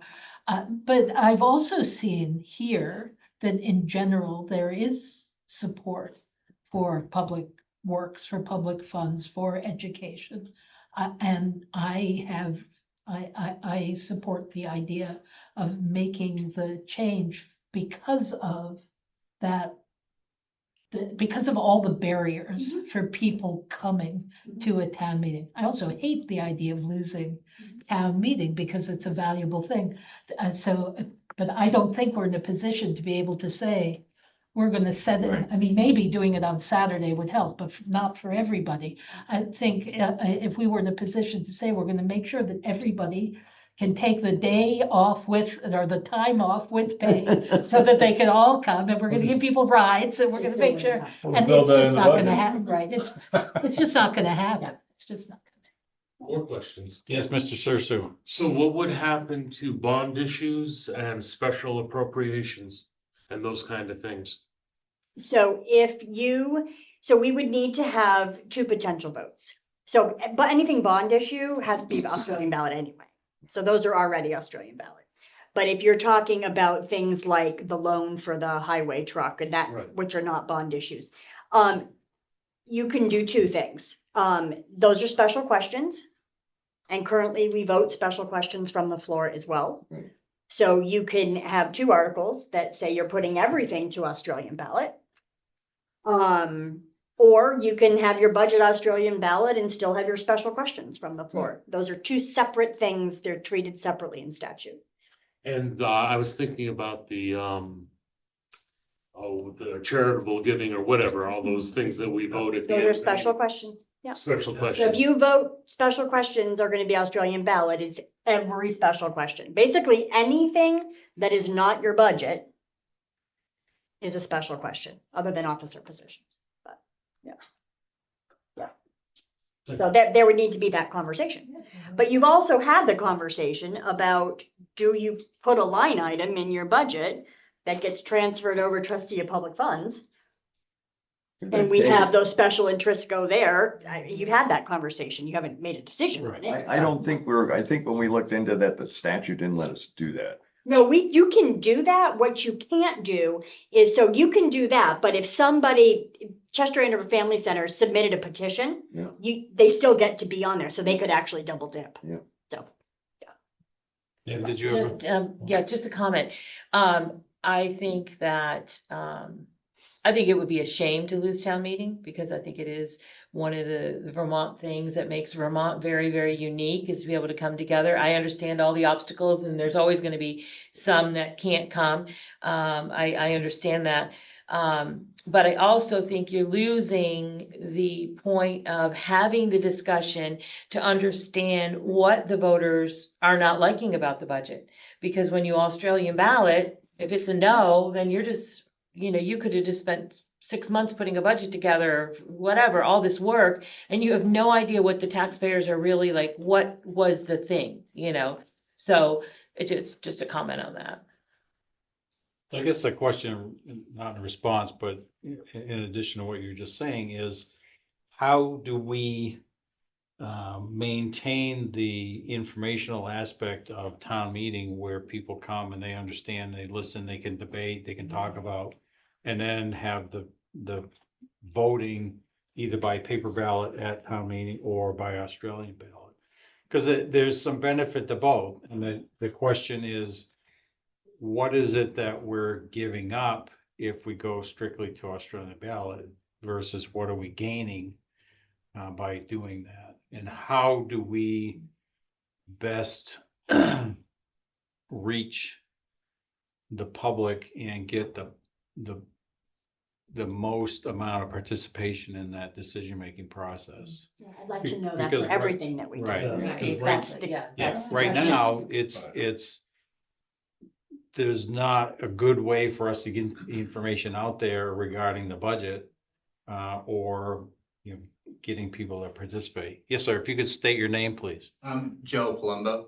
I think an answer to that question is just generating content in the most modern way of digesting information, and just making the information from each department as digestible as possible for the local person to try and understand. I don't know if there's a good way to do that. I don't know if that's an actual viable option, but I mean, I think just making the information as digestible as possible for the public in some, social media form or wherever people are getting their information, I think that's probably the best way to get people more involved. Yeah. This is new for me. I've never been to a meeting like this, so this is like kind of cool to be here, but. Thank you for coming. Thank you for staying. Yeah, but, yeah, I mean, I just, like, there's probably like a way to get the good word out there, to get people more involved. There is, and this is why municipalities are bringing in communications. Communications, yeah, we took Yeah. the words out of my mouth. Yeah, this is why they're Because- hiring those. It seems like the draw right now to town meeting is those discussions and the fact that people are there to vote. So if you take the vote away, what's gonna happen to the turnout? Well, you're just taking the vote away from one item. You're still, see, as far as I'm concerned, you're still gonna have the town meeting. We're still gonna present the budget. You presented it 30 days before. You're gonna vote the special issues. You're still gonna vote those. I don't think we should give those to the trustees of public funds, because you should make everybody realize that they're voting on it. That should be part of their tax. If you voted for it, then you should, you're gonna get hit for it. So you're really only, just like you were doing, we're gonna do a bond. You don't have the vote. I mean, you're not gonna vote it from the floor. I mean, I haven't seen anybody change the budget since my father and Walter Brooks and Palmer, but they were the auditors and they would change it from the floor. And if anybody did that, Julie'd die of a heart attack. I just present the budget, it can be changed. And It's again, the best budget we can. I think the biggest issue we're facing is how do we communicate to people and get more participation? And thank you for your ideas, Joe, but it seems like that's the issue that we're struggling with every time we get together and have something that we need to present to the public. Right. Well, have you, Joe, have you ever gotten, Peter Ekins over here, have you ever gotten a town report? No, I'm still relatively new to the area. Oh, well, there, let's start with that. I always have one just for fun. You can have mine. So what's the pleasure of the board at this point relative to this? This can also stay on agenda items. I mean, it's not like you gotta make a We want to decision talk tonight, about it. Yep. you know? Okay. And certainly we wanna have the full board present. to Yeah, discuss yeah. it. Think about it, you've digested. We're I back will to again. September, right? Well, I will be back for the 19th, for the August. August 19th, all And then right. miss Yep. the August 5th. We can do like we did for the 1%. We can just have this on every agenda item. Yep. Okay. That didn't Well, work it's- either. Well, and I Only think once a it month, not every also month. gives us an opportunity to try to get more communication Right. out. Yeah. Try to get people to come and Right. tell us what they think about it. So, Right. yeah. But in addition to adding this to the next agenda, at some point, we should add the communications person or, Program. Your budget for 2026 will not support that. That will be a 2027 Right. expense can- unless you're gonna allocate those funds. well, I wasn't necessarily thinking of the position, filling the position, but how do we use the resources that we have now to help Okay, with communication? okay. And I don't know, we have several people in the community who do this for a living, so. I was Yeah. gonna be talking to them about their services for Yeah. next year, so I can have that conversation early and find out what it will cost. I'll come with numbers. Yeah. Okay. That's fine. Or if they have any freebies they want to give us for. I get a lot of freebies from them already. The two that I'm thinking of, I don't know if I can get any more, but I Okay, can try. all right, so next is sign the bond documents. Oh, yes, Mr. Lindsay. I guess my mind is not working well. It's because you have the New York Yankees hat on. Well, we have this discussed change to the municipal budget adoption process. So at this point, there's no decision being made by the board. Is that correct? That's correct. It's going to be put back on the agenda. Well, just the fact that this is on the agenda will get some people to pay attention. Yes, And I would that's the suggest- hope. Yeah. That's what we thought. with the- Okay, I just wanted to be clear that what the decision was. It's gonna be on once a month, like we did the 1%, it'll be on the Good, agenda once yeah. a month. Yep, Okay, probably along with the fiscal year change. good. Thank you so much. Excellent, thank you, Bill. Okay, signing bond documents. So Hi, we- Wanda. Hi, Wanda, thanks for coming. So we have bond documents that we need to sign. Do we want to just kind of? Sure, these are the bonds that were voted by Australian ballot at town Thank meeting. you, Joe. Thanks for coming. Yeah, thanks, guys. Thank you. I appreciate it. Is your back door not working? It does, it sticks. You gotta unlock it and then really push hard. I just want to say. And then we gotta remember to lock it. And then I will. Sorry, this is the money for the match to the sidewalk grant for the large project happening next year. And what was the other thing? Oh, goodness sakes alive.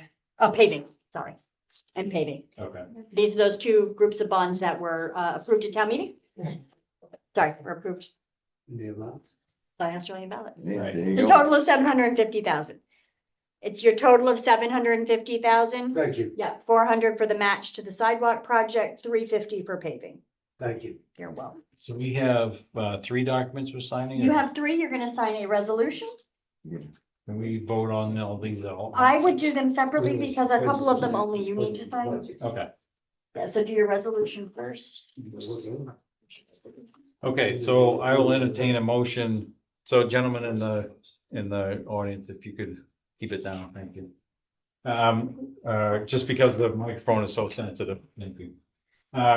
First is, a resolution and certificate for, allowing us to 705, not 750, 705. borrow the sum of 705,000. 5,000. That number, I'm not finding it anymore. Is it on the front?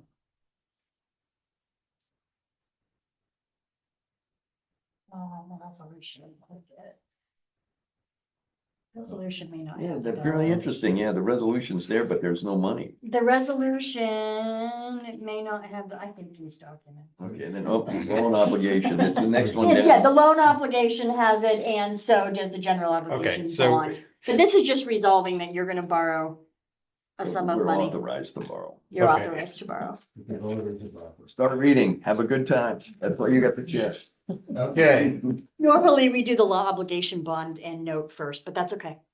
That's probably why this question has not come up in the past. Go ahead, I gave it to you backwards, go ahead. Okay, so I will entertain a motion, to accept the resolution certificate to borrow a certain sum of money.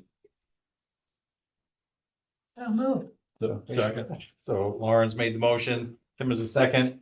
Any discussion? Thank you, gentlemen. Yes, thank you. Thank you for coming.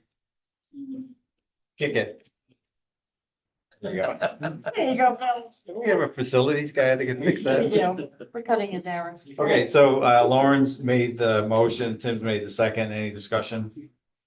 All in favor signify by saying aye. Aye. Opposed, nay.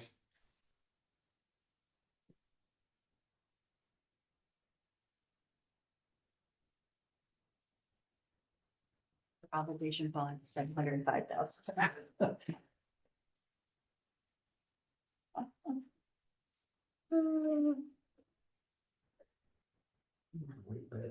I know. You have to drive home? Yeah. Oh, I'm sorry. Yeah, you can go. If you Yeah, wanna head you don't out. have to be here for this, go. Okay. I'll talk to you tomorrow.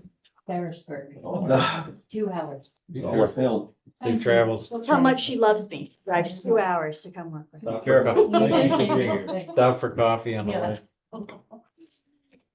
Okay, next is, general obligation bond, so I'll accept the motion to accept this general obligation bond for the amount of $705,000.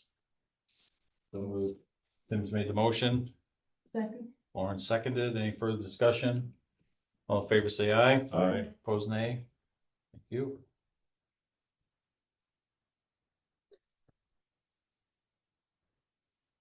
Long bring it just off of this issue. Mhm.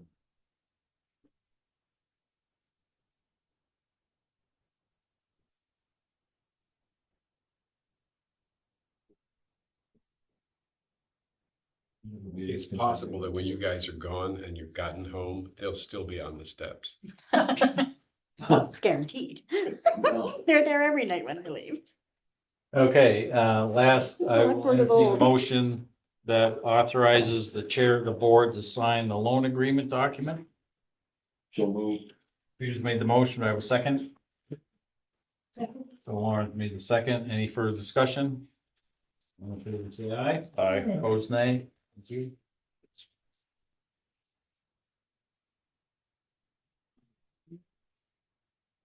Alrighty then, liquor license, second class Sugar Bob's.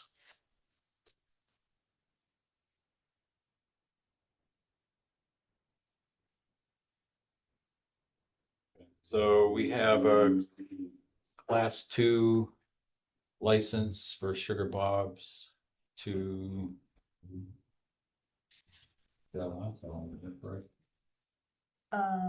Yes.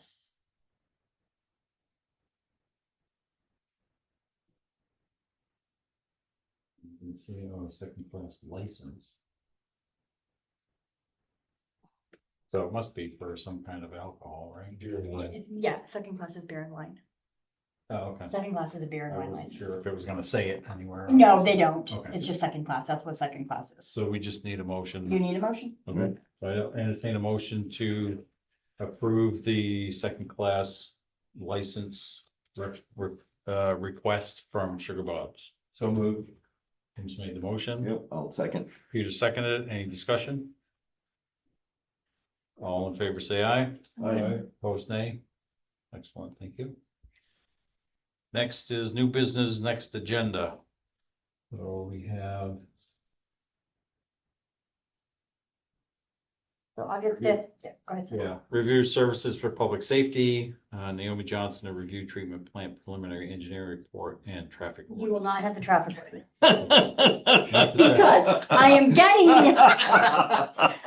getting the ordinance from Jim. He promised by Friday. We'll see. We can pass lots and take bets. But the reason I can't have it for August 5th is it's an ordinance adoption. It has a noticing requirement. Yeah. That I forgot about. So we won't be able to do it. So I'm noticing it for the 19th. Okay, So, yeah. excellent. And then there were a couple other things you were gonna add to the, What you had wanted those on for the 18th, the communications and the municipal Okay. budget.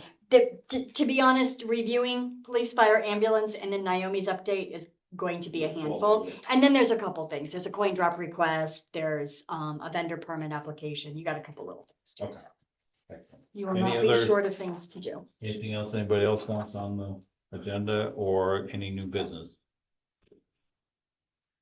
Hearing none, I'll entertain a motion to adjourn. So Tim made the motion.